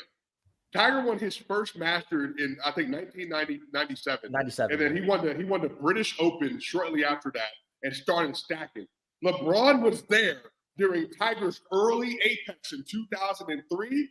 Tiger had that 6-year run where he won like 4 or 5 more, and then it fell off after 2009. So that's what I'm saying. It's just like the odds of someone being able to do that. Brady towards ACL. Yeah. LeBron never had that. It's just it's insane, bro. It's insane. How close would KD be if he didn't miss like 2 full seasons? KD would be at a lot closer. If he didn't have that 18, KD would be at 31,000 or something. KD got an 11-year stretch. If I'm not mistaken, he got an 11-year stretch where he averaged 70 games. That's it, 11 years. Yeah. And then since then, over the last 5 years, I think he's averaging like 34 games. This season, what's he on pace to play this year?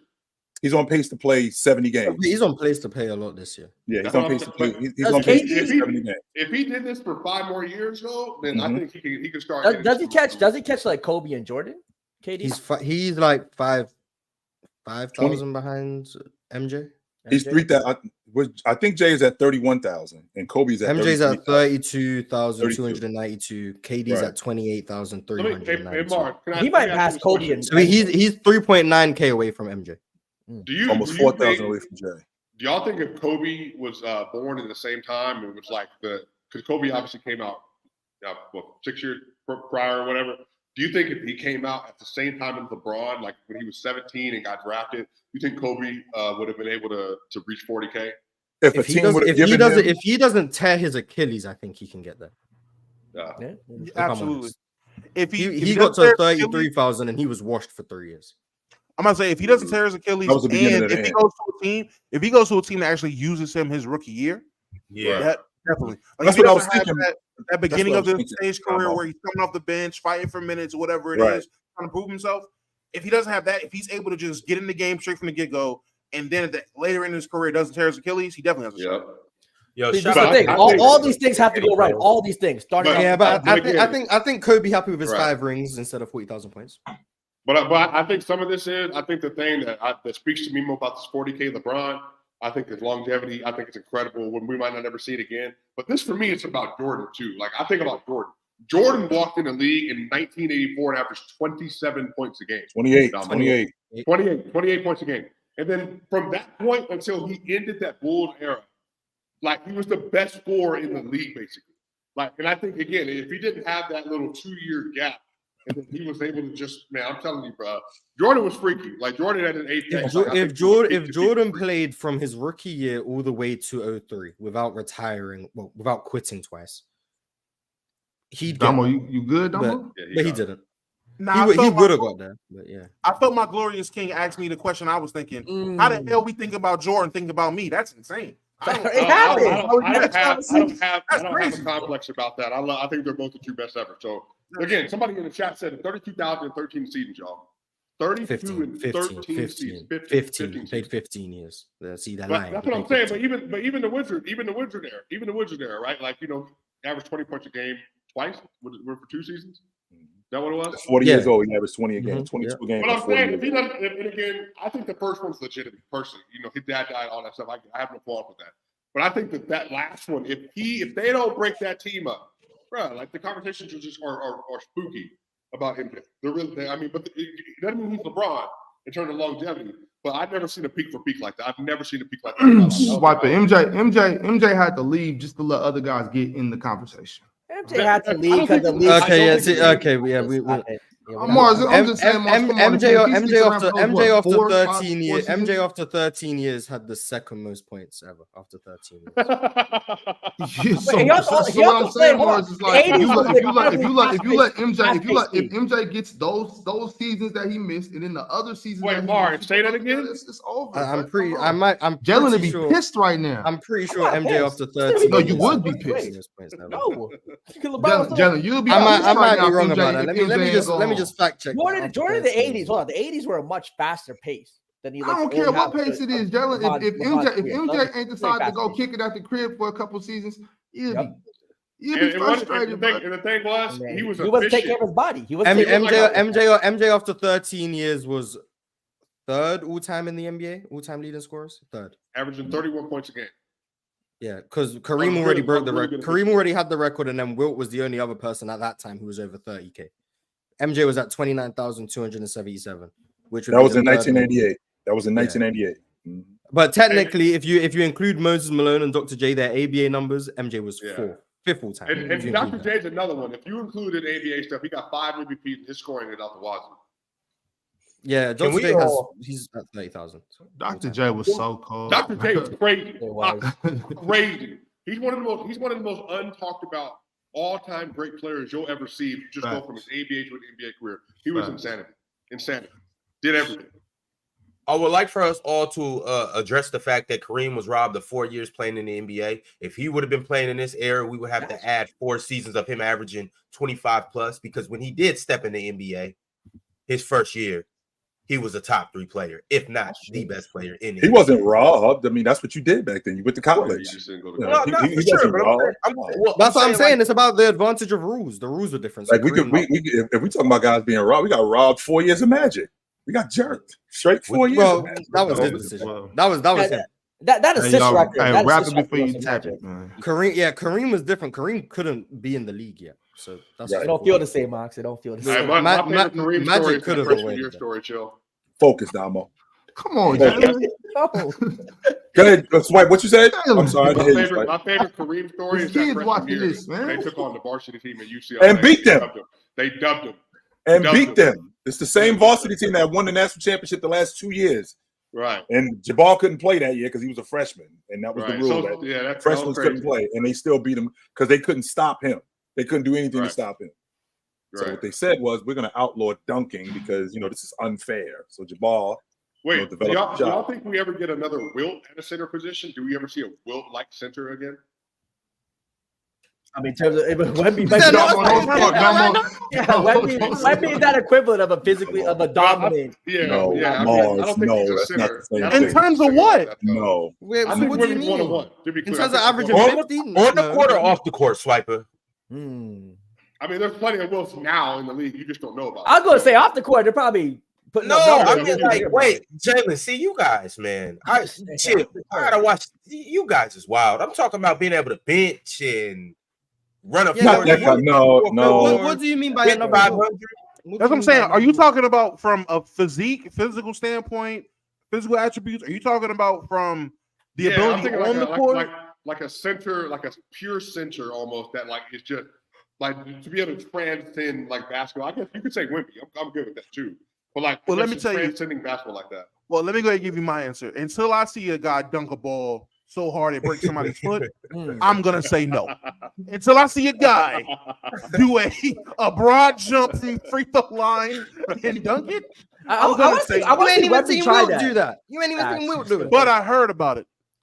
Hey, from pretty credible sources. Let the Spurs turn off the cameras in the practice facility and just start lying about what Wemby can do. First of all, And I hope there are players that come out over the next couple of years, or people that come out over the next couple of years and start rattling off lies about Wemby, because then I could put him in the category. But Arnold Schwarzenegger came out when he was a bodybuilder and told stories about. No, he wasn't a bodybuilder, Damo. He was Mr. Olympian. It's a difference. I'm sorry. You're right. There's bodybuilders. He to come out and just say it's all lies. Yes, he's not going to do that, Morris, because it was true. Why can't y'all just accept that this man was a physical freak of nature? What's wrong with that? I accept that he's one of the most athletic people to ever exist. Basketball, no, I accept that. I don't accept that he was dunking from the free throw line without a runner. I don't accept. That's not what he said, Morris. They said he took a couple steps back. It wasn't like he just did a broad jump. He ran a few steps, but it was like 3 steps. That's really not as crazy for somebody that's that. Yeah, for somebody that's that athletic. Wait. We don't have athletes. We don't have any athletes betting 500 pounds. Just because we can't do it betting 500 doesn't mean that I don't accept that he was running a 40-yard dash as fast as an NFL. No, but chill. What was the dude's name that played football from Rutgers in the early 1910s? Johnson. James Johnson. Who? I'm sorry. From Rutgers. He went to Rutgers. He played football. He was like James Johnson in the 1910s. He was a black dude. And he broke every record possible. 1910s. In the 1910s? Yeah, but they didn't allow. Hold on. They didn't allow for black. He's probably the first person to do it. I'm about to say he was the record. You got the record by default. You're the only one who did it. So there's stories about Bo Jackson, similar to Wilt Chamberlain. Bo Jackson had a lot of these stories too. Again, we don't confirm it. From pretty credible sources. That's true. No, I do think he was one of the greatest athletes ever. Bo Jackson, he's one of the greatest athletes ever. I subscribe to the idea that you don't listen to everything everybody says. You go do your research. But when I'm hearing this from Larry Brown, and I'm hearing this from Sonny. When I'm hearing this from Sonny Hill, who he grew up with, Sonny Hill is a pretty credible source telling us this. I mean, there's no way that I'm just scoffing at it because it sounds unbelievable. No, I'm not. I'm not doing it. 7'3" running a 4.5. That's crazy. All right, Swipe. Take it light, brother. Good to talk to you. All right, good show, man. No arguing today. We didn't get no propaganda from Oxford on LeBron, but I appreciate y'all, man.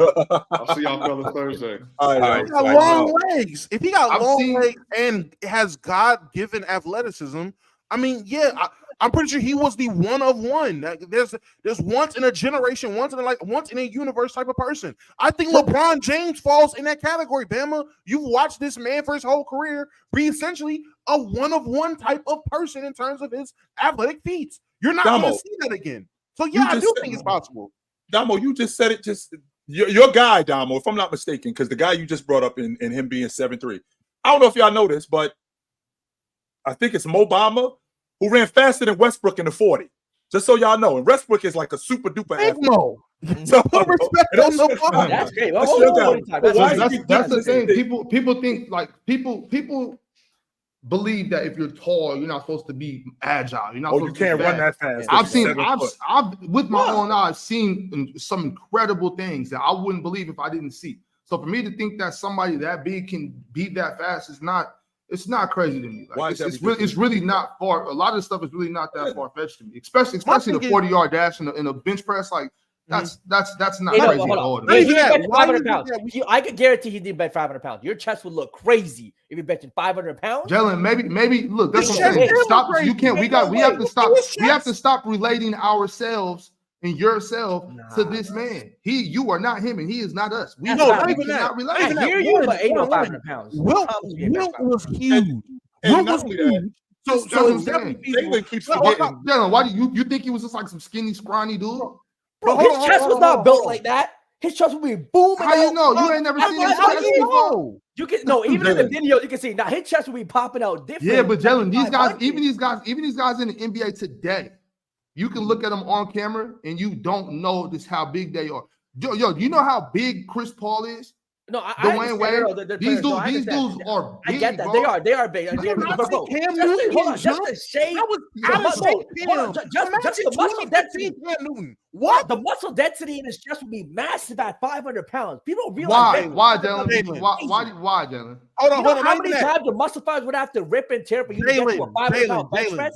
That is like a decade. Do you not see how huge Cam Newton looks compared to the average person when he's being removed from the NFL for X amount of years? I don't want to know how big that man actually was. Sometimes it's naturally bigger. Yeah, sometimes people are naturally bigger. Another thing, Bama, if we're going to sit here and act like you don't watch NFL combines where these 400-pound linemen be anomalous running 4.5, 4.6. You have these linemen got 350, 400-pounder running that. These guys are huge, running 6'6", 375, running a 4.6. Telling me in shape 7-footer with long legs that did track. It's not the guy that's never done track. He did track. That was his thing. You're telling me that's not feasible? Like he wasn't just on the crew. Like he won the high jump. The long jump thing is fine. Like I think I wish I had the level of optimism you guys had about this. He did events. You just running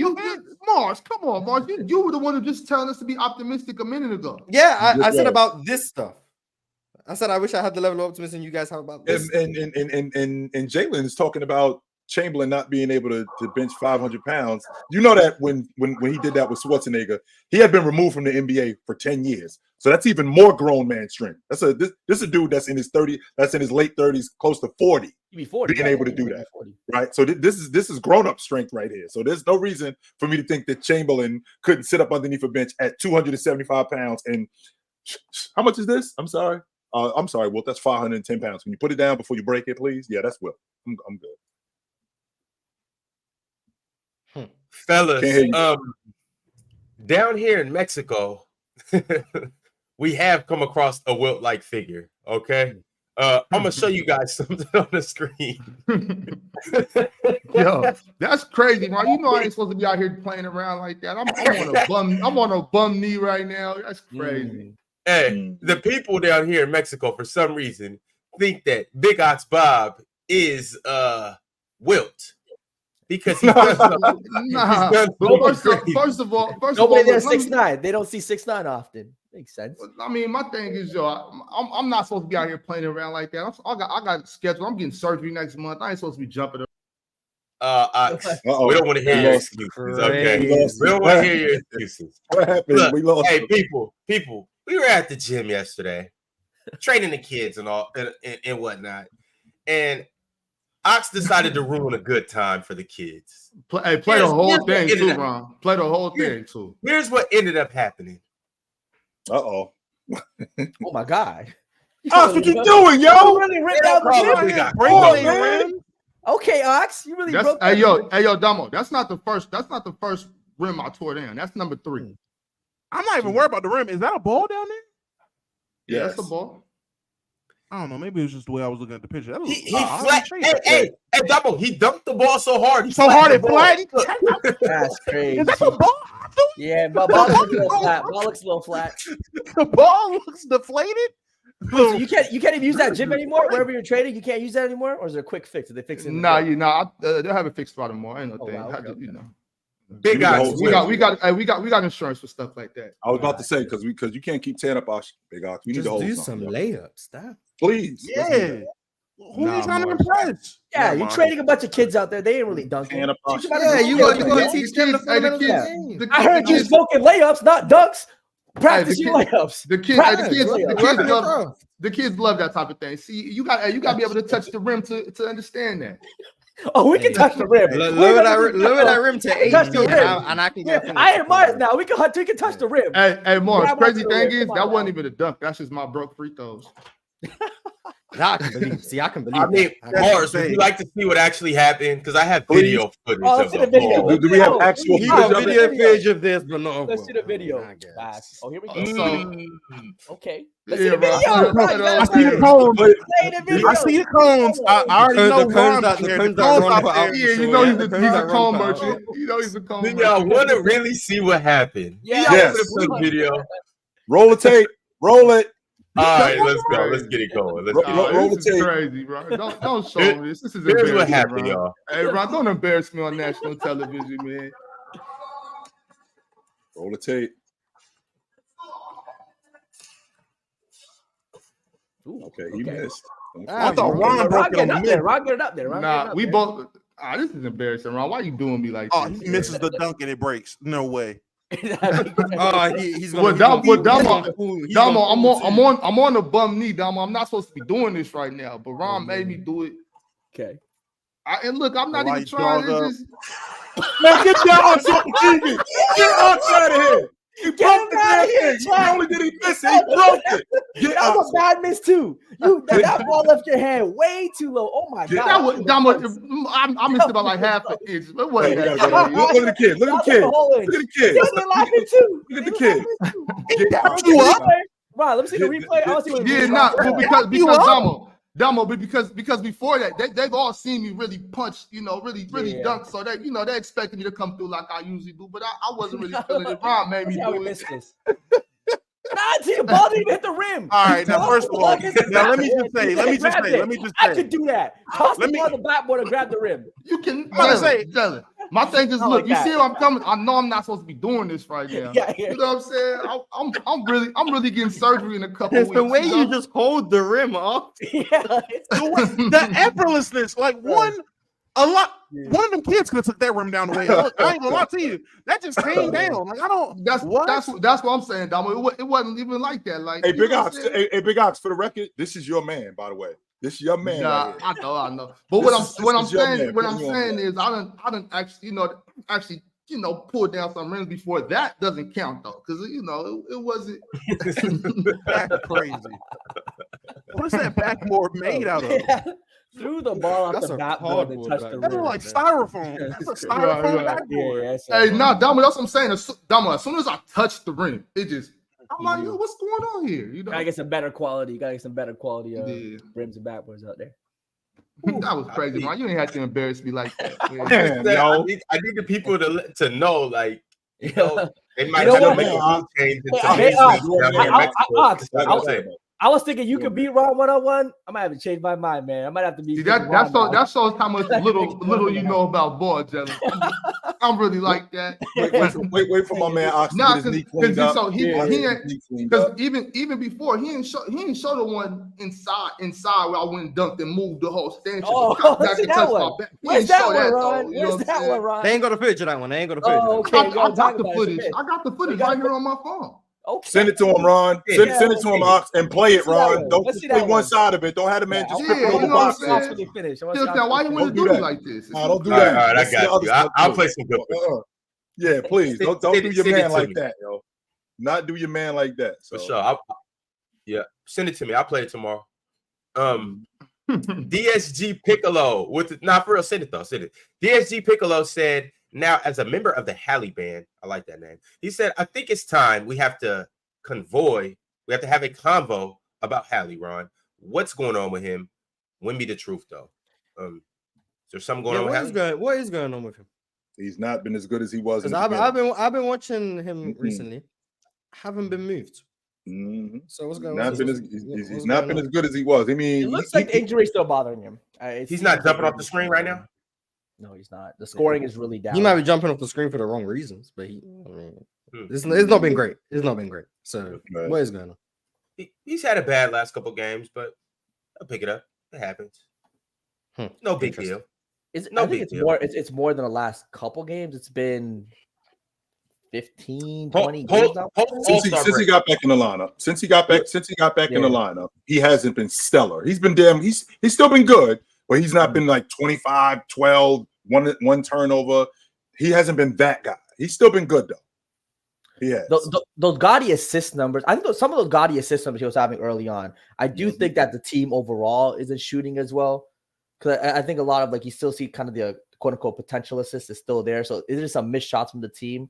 But also, again, he doesn't seem as explosive, as quick. So I think the injury is still bothering him there. His last 4 games, he's averaging 9.5 points and 8 assists. Garbage. Yeah. The scoring is what's a little worrisome. I saw one. He had an open layup and still decided to, and he threw the ball off the backboard for his teammate to try to get like a highlight reel dunk off it, and it was fine. But he had an open layup that he could have done. So he's definitely making a conscious effort to try to get those assists to get his teammates involved, some people say, but it seems like he does want those assist numbers more than the scoring.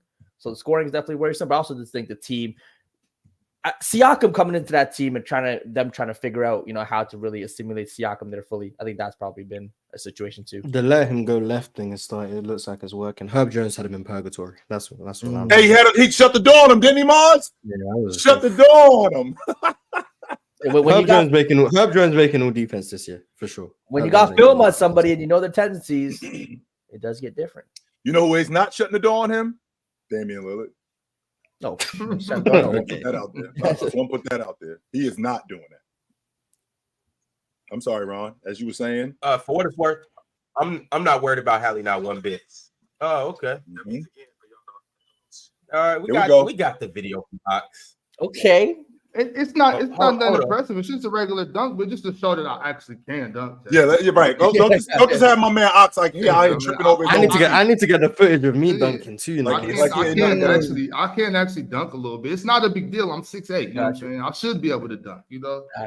It's not no. Yeah, if I was 6'8", I'd be in the league. It's just a regular dunk. You got a windmill in you, Ox? Not right now. But look, hold on, John. I used to come through there. I'm talking about free throw line. I dunk from the free throw line. That makes sense. Yeah, Ron, Ron, this is your man now. Can you vouch for this, Ron? In college hoops days? There's no fish. Can you vouch for this, Ron? This is your man. Yo, Mars, I dunked from the free throw line and still lost the dunk contest. Can you, Ron? This is your man. Maybe someone else did something better. So, but no, that dunk was a 50, Mars. I should have got a 50, Mars, according to your logic. Here's what I'm gonna say. I've never legitimately seen Ox jump from the free throw line. I have heard that story from him and other people about him dunking from the free throw line and losing the dunk contest. What I will say is a lot of y'all don't know. In the past, Ox was really one of them ones. Mm-hmm. So he is signed to go play D1. Mm-hmm. And the reason why he came up to Seattle, and we're legitimately having a conversation. He's like, the reason why I want to go play for this school is because I want to jump from the free throw line in the Key Arena in a game.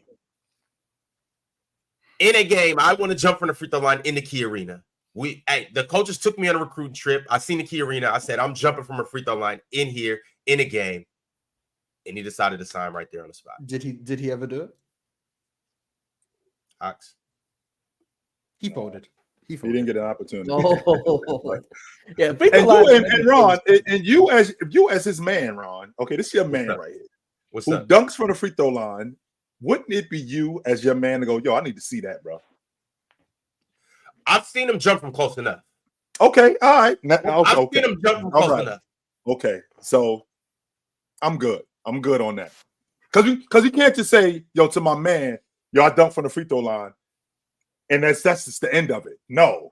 Like, if that's my man, can I see something like that? Because I'm going to ask him. It's like your man coming in and going, yo, I smashed Sally Richardson. What? Woo! Hello. Can I at least see the phone number? You ain't got to show me footage of getting it on, but can I at least see where you called her at? Can I see something like that? Something. So. No, you don't need evidence. Just have faith. Believe. Just have faith. Right, Mars. Thank you, Mars. Just believe. Exactly. Just have faith, man. You guys people have faith all the time. Just have faith. I do too. I do too. That's fair, Mars. It is. Shout out Sally Richardson still looking good, Joe. She still looks amazing. Yo, Chitchat, when we finally put the PC team together and go and run some pro-ams or something, I'll show a little something. I'm waiting for Shaq to put that together so we can go jump in some pro-ams. I'm on record, Jalen. Sally Richardson was better looking than Halle Berry. I'm on record saying that. Ooh. I'm not mad. Sally Richardson was. Chilton, I'm with you. I can see why. Like, I can see it. I'm not mad at it. I remember the first time I saw her. I was in the movies with my girl, and I got goosebumps. I'm trying to be cool, and I was like, God damn! Like, get it together. Get it together. Hey, Ron, when you gonna call Shaq and really press him about that? That's so we can get some pro-ams, get Dell out here, get Shaq, man, run some gyms. You and Dale got something y'all got to figure out before we do anything. Right. That we got to get to the bottom of that. Dale's scared. Dale is scared. Dale is scared. All right. As simple as that. Dale's scared. Okay. Damo is nasty. Y'all. Hey, all right. Y'all want to see this? Yes. We don't need to see. It's just a regular dunk, Ron. Let me know if it goes to full screen. Because it wasn't downloading, but I think I could play it from this. Let me know if it goes to full screen. Let's see it. That's full screen. No, but we can see it though. No, You yeah, see we it? can see it. Yeah, we just I gotta can see really it. kind of Run it. Run it. I can't Let's see see it. it. It's Let's not see it, playing, big bro. guy. It's like frozen. Yeah, it's not playing, bro. It's not playing. No, we just not meant to see it. It's what it is, man. We just not Forget meant to about see it. it. Forget about it. Crazy. Let's move on. Let's move on to something. wait, wait, Oh, no, there we no, go. no, There we go. There we go. Hold on. There we go. Let's see it, Big Ox. Let's see it. Mm-hmm. Hold on. Let's see it. Okay. I mean, we could all dunk, yo. Let's see it, Big Ox. Mm-hmm. We're not trying to see Ron. Mind you, this I'm on a torn knee. I still got to get surgery again. So I'm saying next time I'll show a little something else, Jalen. Since you doubting me, Jalen. That rim look about 9 feet. That rim look about 9 feet. Okay. Come on. That ain't no 9 for a rim, boy. That's about 9 feet. All right, That's that's about 9 legit. for a rim. Okay. That ain't no 9 for a rim, boy. Maybe 9.5. I'm good. I'm good with that, Ron. I'm straight with that, Ron. I can still touch the ball with my back. Yeah, I can do all I'm that. with it. I'm with it. No, that was nice. You know, threw it down with force. Yeah. That was clean too. That flush was clean. Yeah, that's solid. That's solid. I would like to see on a 10-foot rim, but that's solid. All right, so KG Sand said, hold on, forget about this topic. Chill needs to address them soft-ass Cavs getting a chain snatched by the Knicks last night with 4 starters missing. Okay. So wait. Kate, my man, don't stop with getting their chain snatched. They didn't just get their chain snatched. We went in their pockets, right? We went in not only did they go in their pockets, take that shirt off too. I like that shirt. Give me them pants. They got robbed right there on the spot. Straight robbed. Ran up in their pockets. Take that chain off. I'm so disappointed in that Cavs team last night. I can't tell you how disappointed I am in that Cavs team. Ron, they had 8 guys in uniform last night. 8 of them. And their starting point guard goes out of the lineup less than 30 seconds into the game. He goes out of the lineup and he's done for the half. Darius Garland cannot be played to a tie by a backup in McBride. He cannot. The same thing that I thought that Cleveland was going to do to the Knicks did to them. I'm thinking this season is going to be different. It doesn't look like it is. That front line got beat up again yesterday. Your starting 2 guard for the New York Knicks pulls down almost 20 rebounds. Almost 20 rebounds he pulled down against that front line. Hartenstein beat up on Jared Allen yesterday. Straight beat him up. Darius Garland looked to me like the Catholic school kid from suburbia America going up against the public school kid from the inner city in McBride. That's what he looked like. That dude McBride outplayed him. Not just outplayed him. He out-toughed him. He outworked him, everything. And on top of that, played him to a tie. The thing that I look at from the Cavs is I look at a team that has the talent. You guys aren't tough enough. And the fact that you guys aren't tough enough, that's going to be the difference in you winning and losing. And I don't feel like that about nobody else except against the Knicks. That's the team that exposes how weak you are. You guys aren't tough enough. Max Strus, since that game that he hit that 75-footer when he went 5 for 5, just so you know, Mars, 10 for 33 from the floor, 7 for 23 on the long ball. Since he did that. Sure. How long is this going to go on, Sure? For as long as they don't play the Knicks. How long are the Knicks going to always? How long are the Knicks going to come across the Cavs and get the tap in their pockets? For as long as the Cavs allow it. That's how long they're going to do it. Because I'm looking at a Cavs team. That looks inferior in terms of toughness to a New York Knicks team that already looks like these dudes can't get with us because they saw. You're looking at a New York Knicks team that played 8 guys yesterday. That's it. They had 8 guys in uniform. That's it. 8 guys, and only 7 of them played because Brunson went out the lineup. And to get out-toughed by that team, Jared Allen getting dunked on the regular, getting pushed around by Hartenstein, who, by the way, is a backup big. That ain't even a starting big. That's a backup big. That actual starting big is hurt. And he got out-toughed by a backup big. That team yesterday blitzing Darius Garland in the pick and roll, and he couldn't do anything. He didn't look for a shot. He was turning the basketball over. He just looked afraid.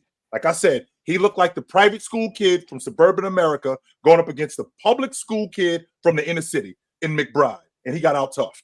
And I'm telling you right now, unless you guys get tougher, and I don't mean over the course of the next year, Big Ox, I'm talking we got 22 games left. 22 games left. You guys got to get tough because if you see this team again, it's exactly what's going to happen again.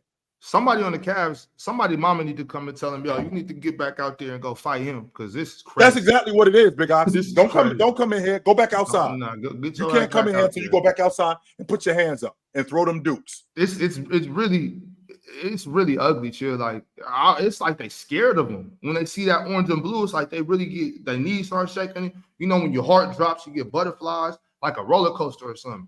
This is No, I don't want to go. I don't want to go in there. I don't want to go on that. No, I don't want to do that.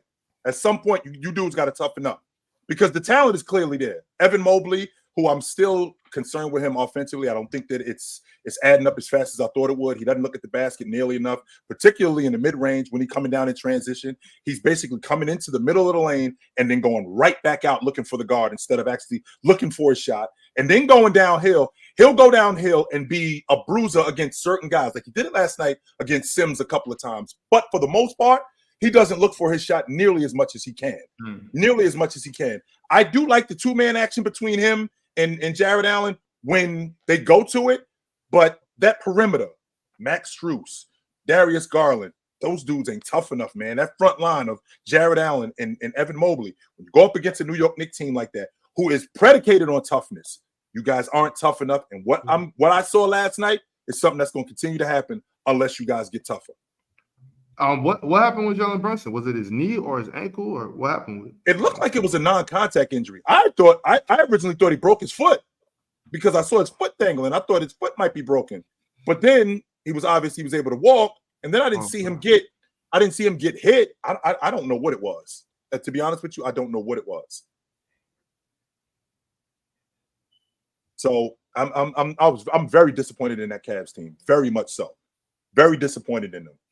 And I definitely need to see more toughness more than anything from them. I don't need to see nothing else from him. Blow that shit up. I ain't gonna lie to you. Send Donovan away. I'm not even blow it up. Just get rid of Donovan Mitchell because this just go with the core of DG, Mobley, Jared Allen, call up Monty Bates and just sell some tickets, man. Because this team is, unless you get I don't know if they need a Pat Bev to come in there and do what he did for Minnesota for Karl Anthony Towns that one year, where it was like, hey, these guys are not dogs, but hey, I'm a big enough dog to give you confidence. You a cat barking right now. Oh, they need Jimmy Butler. That's honestly what they need. Because you're right, Chill. When it comes to the Knicks, that's their kryptonite. That's their kryptonite, and they legit have no answer for them. They get bullied, they get pushed around, they get fondled, they get diddled, they get whatever you want to call it. Fondled. They have their way with them. I'm not just snatching that. I'm Big Ox. I'm not just snatching the chain off. I'm running in your pockets too. What you got in them pockets? Everything. Take it all out. Take all of that out of your pockets. And I ain't leaving you no money. And I'm not leaving you no money to get on the bus. Walk home. Figure it out. Facts. No, chill. They not snatching the chain. They are making them take the chain off. Nice. I'm not breaking. Give me your chain. Take the chain. Run it. Put your chain like this. Yes, run it. Yes, that's exactly what's going on. Run it. Chill. Can you imagine the middle of the winter in NYC? you get your Tim's. Yes, that's what happened, Ron. Run the Timbs. Take them jeans off. Run it up in that pocket. Or take the Timbs off. Run them pockets. What you got in here? You got some dough in here. Yep. Run that too. Take that chain off. Run all of it. Run it.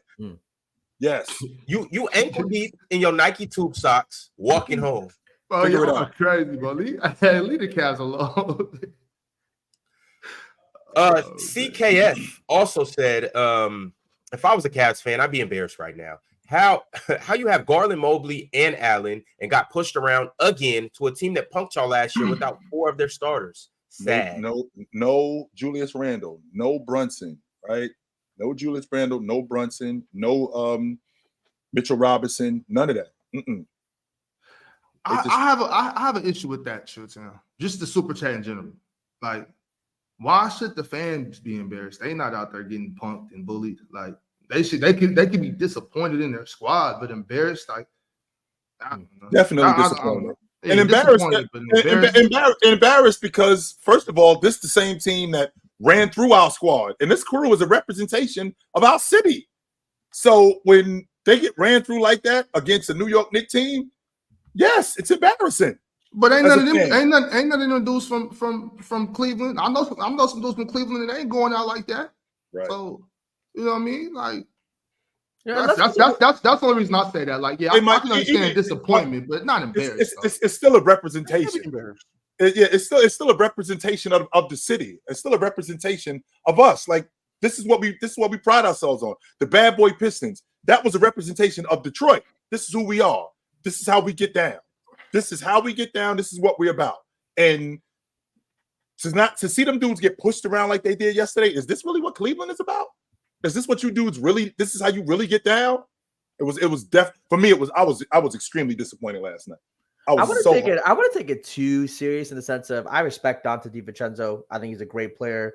Josh Hart, you know what I mean? Hustler, did all the little things there, got you some buckets when needed to. Bogdanovich, we understand he's a solid player, can get you 20 any given night.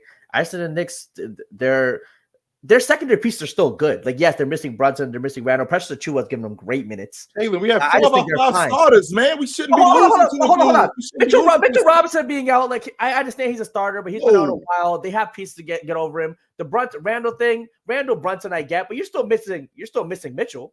Like, but I still got 4 of my 5 starters. I still got 4 of my 5 starters against your rotation guys. We should not have lost to them. And by the way, it might have looked different with the score. The Knicks had control of that game from the beginning. From the beginning, they had control of that game. And first of all, DiVincenzo, nobody really talks about this, but DiVincenzo, he's a starter on that Milwaukee Bucks team that won an NBA championship before he tears his foot. He's solid. That's their starting 2 guard. And in addition to that, Josh Hart out rebounding your front line.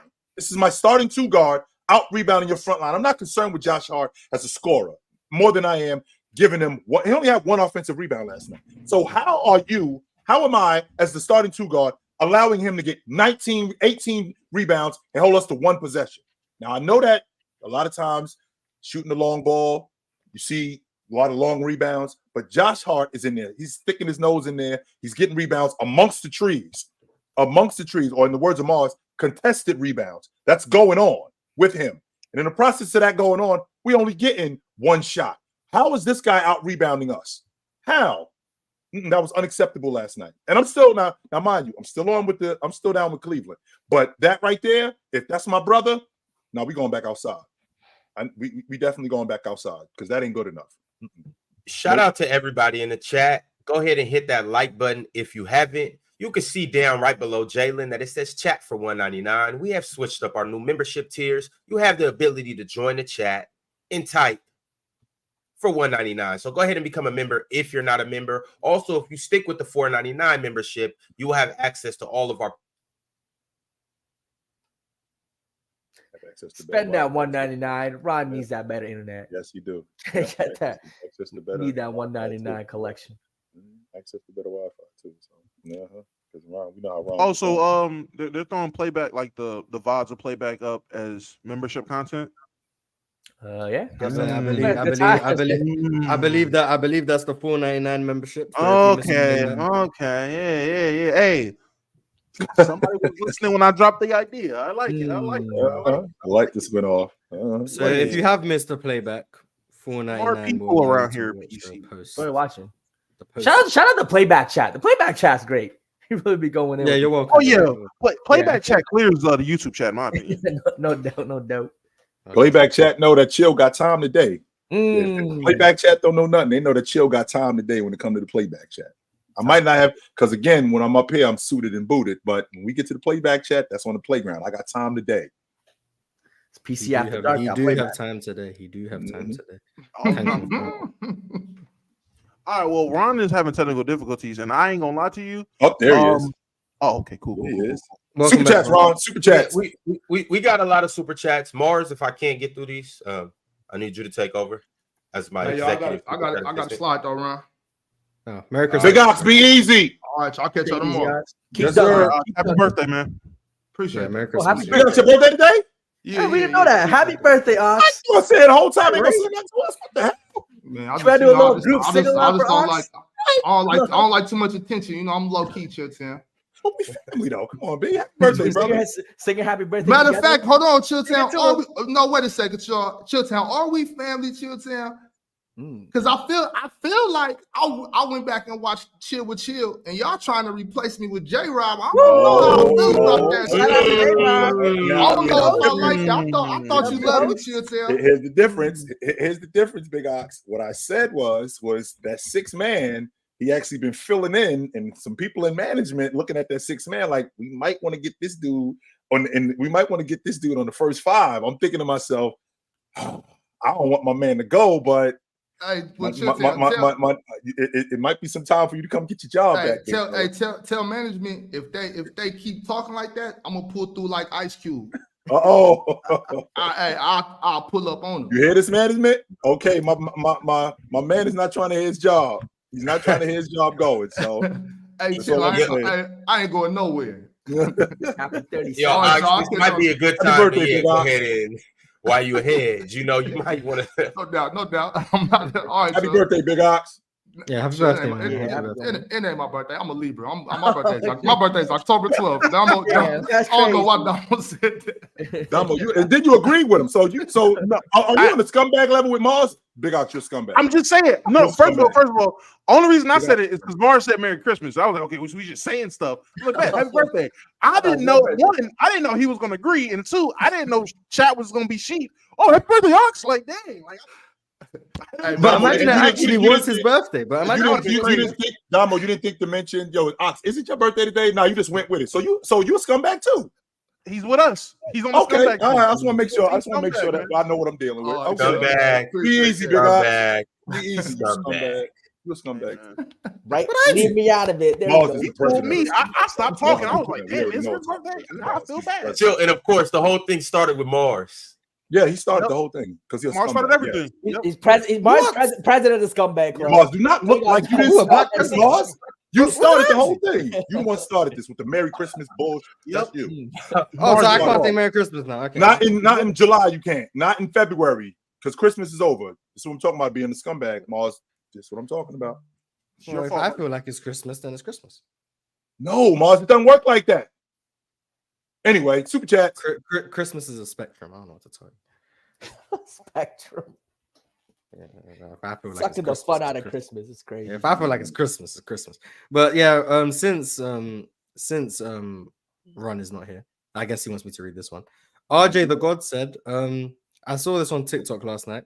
Start bench cut 2018 Harden, 2017 Westbrook, 2016 Curry. Start Curry, bench 2018 Harden, cut 2017 Westbrook. Retweeting what Chill said. I concur. Yes, I concur. Yes. Zero just vibing. Is it possible to have a player average 25 points for 2 seasons, 28 for 6 seasons, 30 for 5 seasons, and 32 for 5 seasons? If so, they can. 32 for 5 seasons is wild. Then another 30, add another 5. And how many games are they playing in that time? Yeah, I guess that's 30. That's 30 a game for 10 years. Yeah, and that's but if they're only playing 50 games a year, like no. So like how many games? We'd have to see how many games they're playing. If it's all 82, then nah, that's not happening. But yeah, we'll see. Is Ron pulling up more super chats for me, or am I gonna have to just bring them up? Keep going. Okay. There we go. DSG Piccolo said, "Man, that Warriors game was depressing to watch. They quit at halftime, and KP didn't even play. They didn't quit. And other Cavs lose gold. Yeah, I was meant to watch that game on playback. We went straight to the Clippers and Timberwolves game. We weren't watching. Out of there. I'm gonna be honest. We weren't watching that. So I don't think they fools. I don't think that the Cavs are fool's gold because I don't think they win an NBA championship. I don't have them as a title contender. I said that their ceiling was the Eastern Conference Championship. So no, I don't think they're fool's gold. Real fool's gold is the Boston Celtics. Look, what Curry said after we used to do that to teams, or we used to play like that, man. That kind of hit. I was like, damn, he's right. Mm-hmm. They did have that used to be us. Yeah, that used to be us. He definitely you could sense a bit of emotion when he said it, man. I was like, damn, he and it's obvious, Jalen, when you watch. When you watch, I mean, don't get me wrong, that was a bit of an anomaly. I don't think that they would beat Boston by 50. Yeah, 50. I don't think they'd beat the Warriors by 50 if they played them again. But it's obvious that those two teams aren't on the same level. That's obvious. So, yeah, and I think that Boston team is just so well balanced and just great overall. They look primed to win a championship this year. We just read this one. Yes, you did. Yes, you did. You just read that one. Next. Okay, there we go. The Tate's Gaming. Dame Dollar told that boy be humble. Talking about Hallie. I told who? Oh, the hell. Oh yeah, Yeah, well, Dame needs to lock in too. It's not like Dame. I ain't was like, say, yeah, he's not absolved from being humble. And another thing, I mean, listen, if Bay Area Kimba could predict injuries, he should have told him, "Hey, man, watch your legs." I guess I don't know. Like I don't want to give Hallie no excuses, but like, geez, we want to take victory laps with this. Dame fans are the worst. Let's just move on. Dame fans are the worst because he's such a loser. You got to hold on to all this dumb stuff to give him kudos and credit. Jesus Christ. Respect Dame. Why? Why should I? All-time great point guard. Dame Dollar. So is Fat Liver. Fat Lever. You don't respect And World Be Free. You don't respect him? Who Dame? No. What? No. You don't respect Fat Lever? The original Russell Westbrook? Low key, I do. The I respect original World Russ. Be Free more. I respect World Be Free the most. Oh, you Yes, respecting that Mars. hairline? W. Facts. The original, yes, the original Russ. I can get with that, Mars. Yes, I can. Oh, Ron brought himself back. Hello, Ron. Okay. Hola. Let's try again. Johnny Boy 2000 Gaming said, "Stop comparing the stat padding bum Luka to Tatum. It's levels to this." I don't know if he's a stat pattern. There's levels to Luka and Tatum, and Luka's at another level. Yeah, Will we ever? Like, there's no way you watch them both play and say, yeah, this Tatum guy better. 100%. I'm sorry, this is no way. Yo, Will we ever get to a point where we just appreciate basketball players all together? Like, we No. don't have to pin them all against each other. Says We the just- one who just started hating on Dame. Whoa. I'm not comparing. No. It's a difference. I'm not comparing Dame. I'm not bringing down Dame to boost up another player. I just don't like Dame's game. Like, I'm just not a fan. I'm saying, is there a world where we can just like Tatum and Luka and don't have to tear one down to boost the other up? Damo, you're a content Damo. creator. The reason why shows like this exist is to do things like that. No, It but is what it is. you Come can on, you no, can we like don't have You two. You don't have you to, can sure. you You can don't like have to. you can like both's game and acknowledge that one is just Yeah, clearly exactly. better than Both the are fine. Yeah, no one's You know, saying top- Tatum's a bum. fine. No one's saying that. And on top of that, Damo, like when you like a guy, you pledge your allegiance, especially when he's compared to another guy. You pledge your allegiance to that guy. So Yeah, but you shouldn't just be wrong just for the sake of being wrong. Unless you want to be, but I like being right. hey, buddy, I actually don't hate Kobe. You really hate LeBron. That's the difference. That's the difference, though. It's like I don't actually hate Kobe. You really hate LeBron, though. I have yet to hear you say one good thing about him, and you have never said anything good about him. You actually do. I'm certain Buddy ranks LeBron higher than you rank Kobe. Are you sure about that? Buddy, where do you have LeBron all time? Yeah, I'm definitely down to hear this because I haven't heard any of this. Yes, If he ranks him below 2, he's a hater. Shout out to Yeah. Ron being frozen. By the way. He's about to lie. He gonna say 10. because He gonna say 10. I'm 100% confident. I've heard him say that he's I better. don't That see Brian it is no better more. than James. Buddy So- has left the chat. I'm Buddy has sure. left I'm the sure chat. Buddy gonna like Oh, 4 or 5 C. See, hater. They know that See, Buddy's hate though. That's 4 a or lot of 5 hate. C. Buddy, you That's have a higher. 4 or That's higher 5. than You're Chill nuts. Kobe. Buddy, that's Chill nuts. Kobe 11.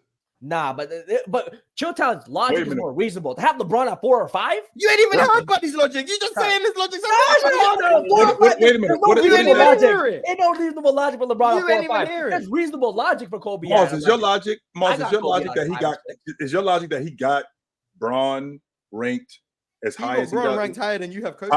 He's got Braun. So he's got Braun ranked higher. That doesn't mean that I hate Bryant though. It doesn't mean it would. I mean, how you hate LeBron? You go him top 5 all time. Well, because he is. That doesn't mean that you don't hate him. I'm about to say I hate argue Jordan. I'd I argue gotta it's more Right. hate to not have My, Kobe top 10. Damo can't stand Jordan, but he got him in the top 3. Yeah, he was Yeah, too. but I'd argue it's more. I'd argue it's more hate to say Kobe's not top 10 than to say LeBron is top 5. But I mean, I think Chill's been consistent with his logic. I So don't I don't know. agree with it, but I think he's been consistent with it. So okay. What if Buddy's logic is what's he the logic? doesn't rank the old guys, so he doesn't rank Bill and Wilt, Right. Okay. and then he just ranks the guys with more rings.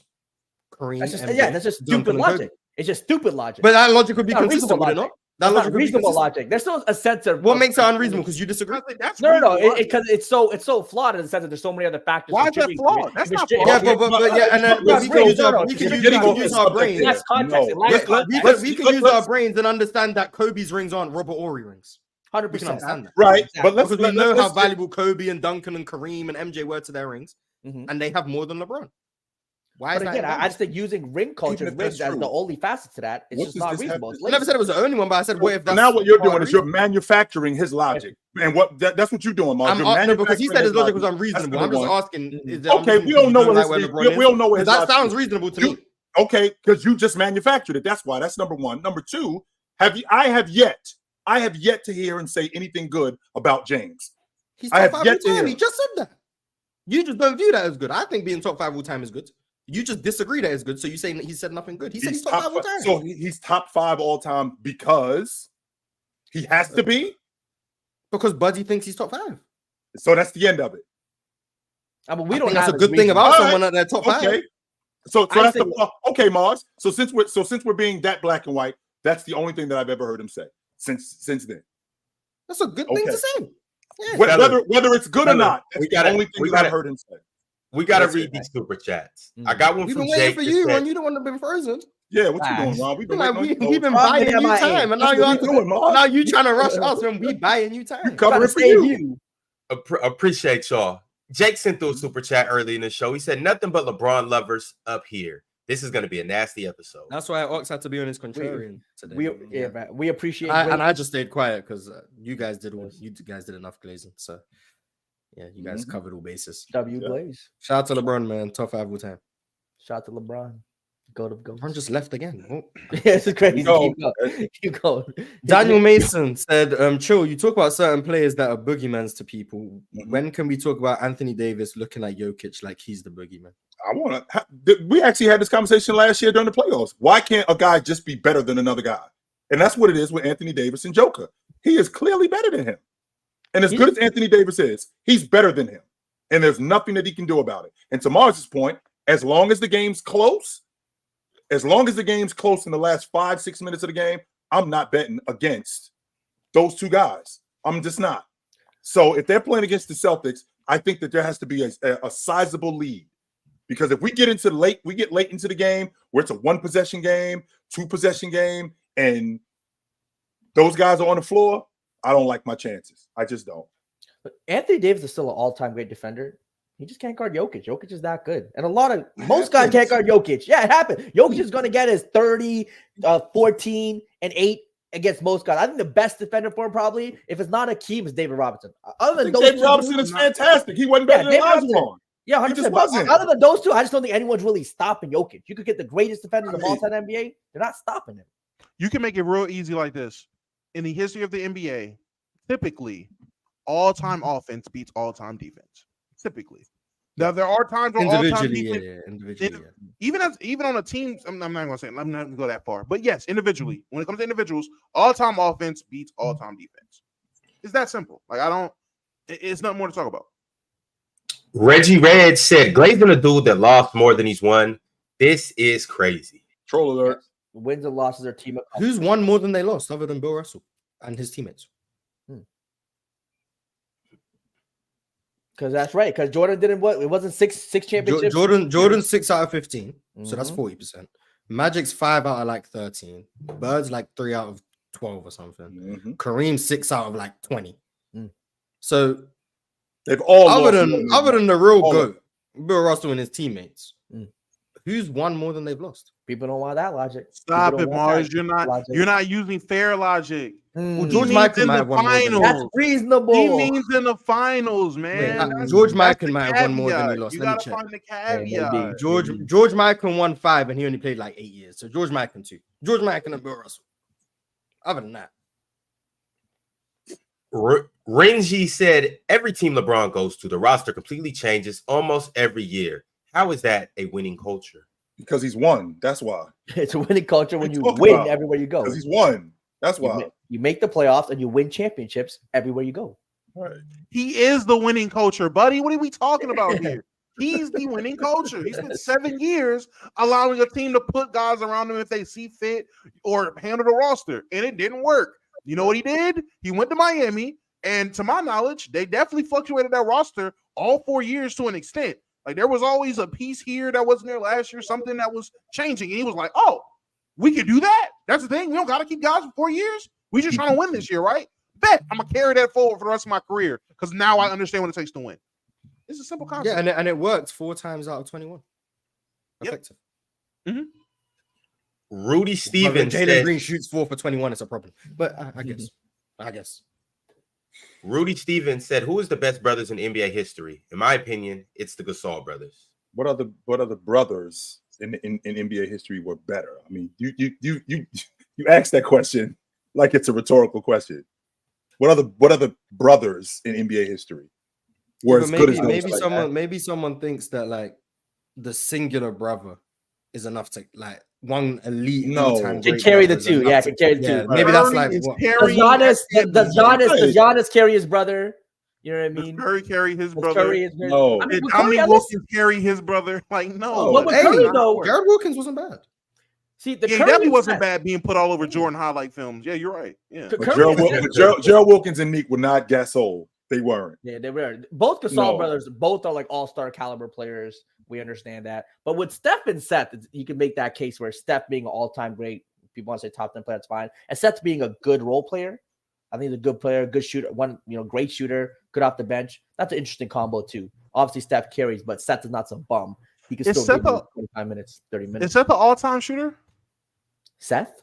No. Seth, yes. Is Seth an all-time shooter? I think percentage-wise, he's top 3. Yeah, he's up there percentage-wise. That means something, but I would have put him. When you talk about the greatest shooters of all time, you do not bring up Seth Curry. Why not? It's great to bring up those numbers. Sure, I can appreciate that. But at no point have I ever, when we talked about the best shooters, you bring up Seth Curry. I've never heard you mention his name ever. I haven't, but why? But why isn't? Sounds like it's your fault. Why is Seth Curry not a better shooter than Steve Kerr? Well, how about the stages that he's been on? I'd like to think that matters. Well, give Seth Curry the opportunity to play with MJ. He played in the playoffs. Give Seth Curry the opportunity to play with Tim Duncan. With Bay Area Kemba. We have seen him do that. I'm pretty sure he played with Kevin Durant. I'm 100% confident he played with Kevin Durant. I'm 100% confident he was on the team. Did he play with Michael Jordan? He did play with Joel Embiid. Did he play with Michael Jordan? Oh no, he did not play with Michael Jordan. You know he didn't, Mars. Exactly. That doesn't. But so every player you just named is worse. I'm gonna say these places you're talking about where he played. I mean, outside of the Portland stint where he was a junior role player, when he was with Embiid, he was averaging 15. Yeah, he was. I was gonna say he averaged more points than Steve. He shoots 47% from 3 in the playoffs. He's better than Steve Kerr. I don't know if Steve Kerr's the example. 47% from 3 in the playoffs. So now what we're doing today? That's what we're doing. Steph Curry is a top 10 shooter all time. Steph Curry is a top. No, not top 10, but we bring up Steve Kerr more than Steph Curry. I just asked why. We talked about the greatest shooters of all time. Okay, so who are the greatest shooters? Who are the greatest long ball shooters of all time? Curry, Klay Thompson, Reggie Allen, James Harden, Stojakovic, Kyle Korver, Bird. Why you get to say Kyle Korver's name, but I can't say Steph Curry? I'm asking you, Mars, because that's what we're talking about. Yeah, I'm asking why. All I'm saying is we say a lot of guys like Steve Kerr. Steve Kerr was the one I brought up. I'm not saying Steph Curry is like top 10 shooter of all time. I'm just asking why we say guys like Steve Kerr before we say Steph Curry. That's what I'm asking. Because of the production. That's why. And then your logic was right back behind that. Well, he played with Michael Jordan. Well, a lot of times, especially during that time, guys played with who they played with. Guys weren't bouncing around from team to team. That's not what was going on. Steve Kerr shot 37% from 3 in the playoffs for his career. He wasn't very good in that 98 playoff run neither. No, he wasn't. He was not. Steve Kerr's best was 46% one time. Oh my God! Seth is shooting 47% for his career in the playoffs. We're talking about doing it on a big stage. What? So Steph Curry is a better long ball shooter than from the numbers, which you just told me, Mars. I'm not sure about this, but you just told me. You're about to argue that they guarded Steve Kerr more heavily than Steph Curry. No, I'm not. You talking about the percentages? That's what you're telling me. That's what you're telling me. Are you saying that Steve Kerr was? Are you saying that Steph Curry was more of a threat? That people were concerning themselves more with Steph Curry than they were with Steve Kerr during that time. Even though during that time Steve Kerr wasn't a long ball shooting league, it wasn't. And Steve Kerr was getting guarded at the long ball line. Now it's a long ball shooting league where guys are a lot more wide open at the long ball line than they were, including the playoffs. Back then they weren't. And they were getting guarded differently than what they are. And Steve Kerr finishing where he finished in terms of what he produced. Steph Curry is a better shooter because he shot 47% I don't know, on 3 or 4 attempts in the More than playoffs Steve when he was Kerr. guarding More him. attempts That's than five Steve Kerr. attempts. 5 attempts in More the playoffs. double Right. what Steve Kerr was taking. And the game is much different because Steve Kerr's on the team, like you just mentioned, Mars. He's playing with Jordan, who was the ultimate ball hog. The ultimate ball hog. Nah, the triangle got the ball out of Jordan's hands. Clearly it And that's didn't, because he and that's when averaged. Steve Clearly Kerr it played did with him. not. Clearly it did not. That's It not did. true. The ball was not sticking with MJ like it was in the 80s, in the late 90s. Pretty when Steve Kerr sure played that with him. averaging 30 a 97, game, I'm not 98 kidding. Jordan was not holding the ball as much as 91 Jordan or 89 Jordan was. We spoke about the triangle and how it got the ball out of Jordan's hands. Right. We spoke about that. So we're not about to say the ball was always in Jordan's hand now to argue about Steve Kerr shooting. Steve Kerr just didn't shoot as well as Steph Curry. Even if he was running, how many times have I heard Jordan say sorry, Tex, about the triangle? Because Jordan deviated from the triangle. It Of wasn't like course he he's just stayed deviated. in I it. never said he Right. didn't, but we're not going to act like That's that's the the point, reason Steve Mars. Kerr was only taking 2 threes. That's the not the only point, reason Mars, Steve Kerr was because taking Jordan 2 did deviate from the triangle. But that's He not made- why Steve Kerr was only taking 2 threes a game. Then who was involving him in the offense? It was just the triangle. That's the idea of the triangle. Steve Kerr only played limited minutes because A, he wasn't very good. Right. And B, when he was out there, the only reason he was out there was to shoot. But they Right. didn't draw up a bunch of plays for him because guess what? They don't really want Steve Kerr shooting over guys like MJ. But with Steph Curry, they drew up plays for him. That's what they did. They drew up plays for Steph Curry. in a long ball shooting league. Yes, he's a And better shooter. The numbers say he's better. He self-creates more from 3. He shoots more attempts from 3. They guard him more heavily from 3. The only argument for Steve Kerr is that he made a big shot in the finals, and the big shot he made in the finals wasn't even a 3. So it doesn't even happen. This is Damo. bullshit, Mars, right here. Let me Now it's BS. Damo. Oh my god. Okay. Before we move on, Damo, I gotta hear what you gotta say. please, I'm definitely listening to this. No, I just want to ask Jalen. Waking up All-time today, long ball list? did you really think that your time on PC today you would spend it like any of it listening to Steve Kerr versus Seth Curry all-time shooting conversations? Like I just want to ask that, Jalen. I think you're muted. That's it. Because Jalen is looking like, yo, what are we doing? Right. How did Steve Kerr, Mars? Can you explain to me how Steve Kerr got to where he got to in terms of his production? Because why? Because he could shoot. Because he can shoot, because he played for a long time. And so Seth Curry, in the time that he's playing in the long ball shooting league, if Steve Kerr is playing today, would he be more productive than Seth Curry? No. I don't think so. I think it was more of a spot shooter. Based on the percentage, he would not be. No, based on you watch. That's all you basing it on, Mars. That's all you're basing it on. I said he takes more. I said he creates for himself Because of the way the game is today. Steve Kerr couldn't dribble. That's Mars, why. this is Steve Kerr nasty, couldn't Mars. create his own It shot. is. It's disgusting. Wait, Steve Jalen, Kerr- I can't It's believe the only it. reason you Seth think Curry it's is a disgusting is knockdown because of long ball nostalgia. I'm sorry. dribble. There's no argument for Steve Kerr being a better shooter. So Seth Curry is a Yeah, better long. that's I'm sorry, crazy, Mars. Seth Curry, ladies and gentlemen, Seth Curry is a better long ball shooter than Steve Kerr. He's better off the dribble. He's Yes. better in the playoffs. That doesn't He's a sound better long crazy. ball shooter than Steve. This Yes, is what the nuts. only argument for That's Steve not Kerr crazy. is because you just think, oh, in today's This game he dude shoot shit, more. I think That's he's the only, finished. I'm not saying Steph Curry shoots better than Reggie Miller. I'm saying he shoots better than Steve Kerr. Steve Kerr's not even a top 20 shooter all Steve time. Kerr only shot wide open threes off the catch. Yeah. That's it. Because And that's he what it shoots was. That's what 37% the from 3 in the offense playoffs. is. So Seth Curry is it not? So let's not stop with that, Mars. He's actually a better player than Steve Kerr. But he's clearly a better Yes. player than Steve Okay. Kerr. That's not even close. All right, let's do that. Clearly All a better. right. Steve Kerr wasn't a Okay. good player. I'm cool with that. Yeah, that's less close than the fact that he shoots the 3 better. The 3-point shooting is closer. But I got a super chat from Renji. Renji said the Spurs will be a top 5 seed next year after they trade for Trey. I ain't going that far. Nope. Oh. I'm not Top doing 5 that. seed is strong, but they'll definitely make the Yeah. playoffs with Trey. I'm not doing that. I think they'll make the playoffs. Yeah. Yeah, I'm not going this top man 5. Steve Kerr shooting 23% on above the break threes in the playoffs. Okay. Get the hell out of here. And it. Nope. I'm not. Nope. Go ahead, Ron. Go ahead, Ron. Chill. We don't have to do this with Mars every time. We know For real, we don't. This dude is There's this I'm dude not is gonna running lie, off. He's running off. the only argument you have is that you think I'm either trolling or I'm basing this solely on numbers. You watch Steve Kerr. That's what I have watched Steve Kerr, and I watched Steve Kerr as a And there's no way you knockdown think long he ball shoot better shooter. than Steph Curry. He's a knockdown long ball shooter. Not as good That's as what Steph he Curry. is. He's not He's as a knockdown as knockdown Steph long Curry. ball shooter. He's not as knocked down as Steph Curry is. Mars, Go to ahead. answer your question, it's a bit of both. Trolling mixed with numbers. No, I think There's Mars is zero serious. trolling. And hyping involved. you. I don't. Hold on, wait. Curry shoots I think Seth Curry is clearly better than Steve Kerr. Like Steve Like, Kerr was good at what he the did only at argument the you time. have is nostalgia. Like Yeah. Steve Kerr doesn't shoot as good as Steph Curry did. I think Duncan Did Robinson Craig- is better than Steve. Wait, Kerr. who's the better shooter, Craig Hodges or Steph Curry? Are you asking me? Yes. Who's a better shooter? Craig Hodges. Who's the better shooter, Craig Hodges or Steve Kerr?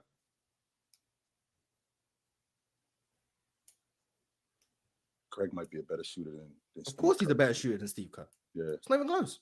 I think so. Well, I mean, All right, so- hey, let Steph Curry make one game-winning shot in the playoffs. All of a sudden, he's gonna elevate. That's the only reason. How about we're basing that on him making one shot? Like Steve Kerr didn't retire in the top 5 all time in long balls. Did he? I'm 100% confident. Let's see how many he made. I think he finished third, if I'm not mistaken. Let's see. Steve Kerr in his career, 726. I Okay. think he finished If third. that was top 5 at the time, I wouldn't be surprised. To be honest, I wouldn't be too surprised. When he retired. Steph Curry's already made more, but I mean, it's a different league, so I can Yeah, understand. it's a different era, different league. We understand. I think So players so today- let's see. Let's see. I'm gonna pull up the leaders after 03. We're gonna see. We when all Steve know if Kerr- Steve Kerr would have played in this watered down era, his percentage would be higher. He would have taken more. No, he wouldn't, Mars. threes. He wouldn't be able to shoot. Watered down, no. He wouldn't be able to. He wouldn't be able to shoot off the dribble. He wouldn't be able to Yeah. create his own shot because Seth Yep. Curry can do that, right? Steph Curry can Yep. do that because his And Steve brother Kerr was able can. to do that. So Steve Kerr can't do that because that wasn't his job back then. If that was the I case, can't even find Steve Kerr on the rankings because he's below 250. So I can't. Okay, wow. Steve So Kerr let's might see- be Luke Kennard in this league, respectfully. Luke Kennard a better shooter than Steve Kerr too. Shoot, I mean, hey, I'm not mad at that, but just kind of a spot up guy, can't create for himself, pure spot up. Really. Fellas, you we got a few Steve more Kerr, super chats we got to Kerr, get you to. can't play in Yeah. today's game, yo. You would not be as nearly. Well, he as wouldn't effective. play because of how bad he is defensively, but he Yeah, can shoot. you're not very good. You're not very good today in today's game. He wasn't very Y'all, good in his Dominique game. Thompson said the problem is Tim is not good. Is not good at anything besides shooting. So when his shot is not falling, he's useless. Hardy's a better point of attack defender and fits better. I don't know what they're talking about. It's Tim Tim Hardaway. Hardaway Jr. I'm talking for a second. Tim Hardaway Jr. takes what I Klay thought, Thompson Mars. shots. That's what he does. He takes Klay Thompson shots. That's what I thought. Horrific shots. Mhm. Ugh. MP13 said, I come back after being too busy to listen to the pod, and I hear Chris Webber was the best power forward for a few years. The hell is going on? I said a year. probably like a year. Yeah. Jalen was actually Conversation. The conversation for a year. It's a conversation to be had. Yeah, see, you was Jalen actually back top for the year for that year and a half. yeah, Hey, yeah. yo, real quick, Ron, real quick too. Press box up next. We got Mika Parsons' brother, Terrence Parsons Jr. on the show. That's Stay tuned. Got pull up chat. It's gonna be a good one. Oh. Talking real football there. W plug. Yeah. The press box is not up next. It's now. So you guys leave here, go over there. Also, March 5th, from the logo, y'all be sure to tap in. That is tomorrow, actually. So be sure to tap in. We'll be back tomorrow. Same crew, same guys, better topics, better show. Later. Merry Yes, Christmas. sir. See you Happy guys birthday to soon. y'all.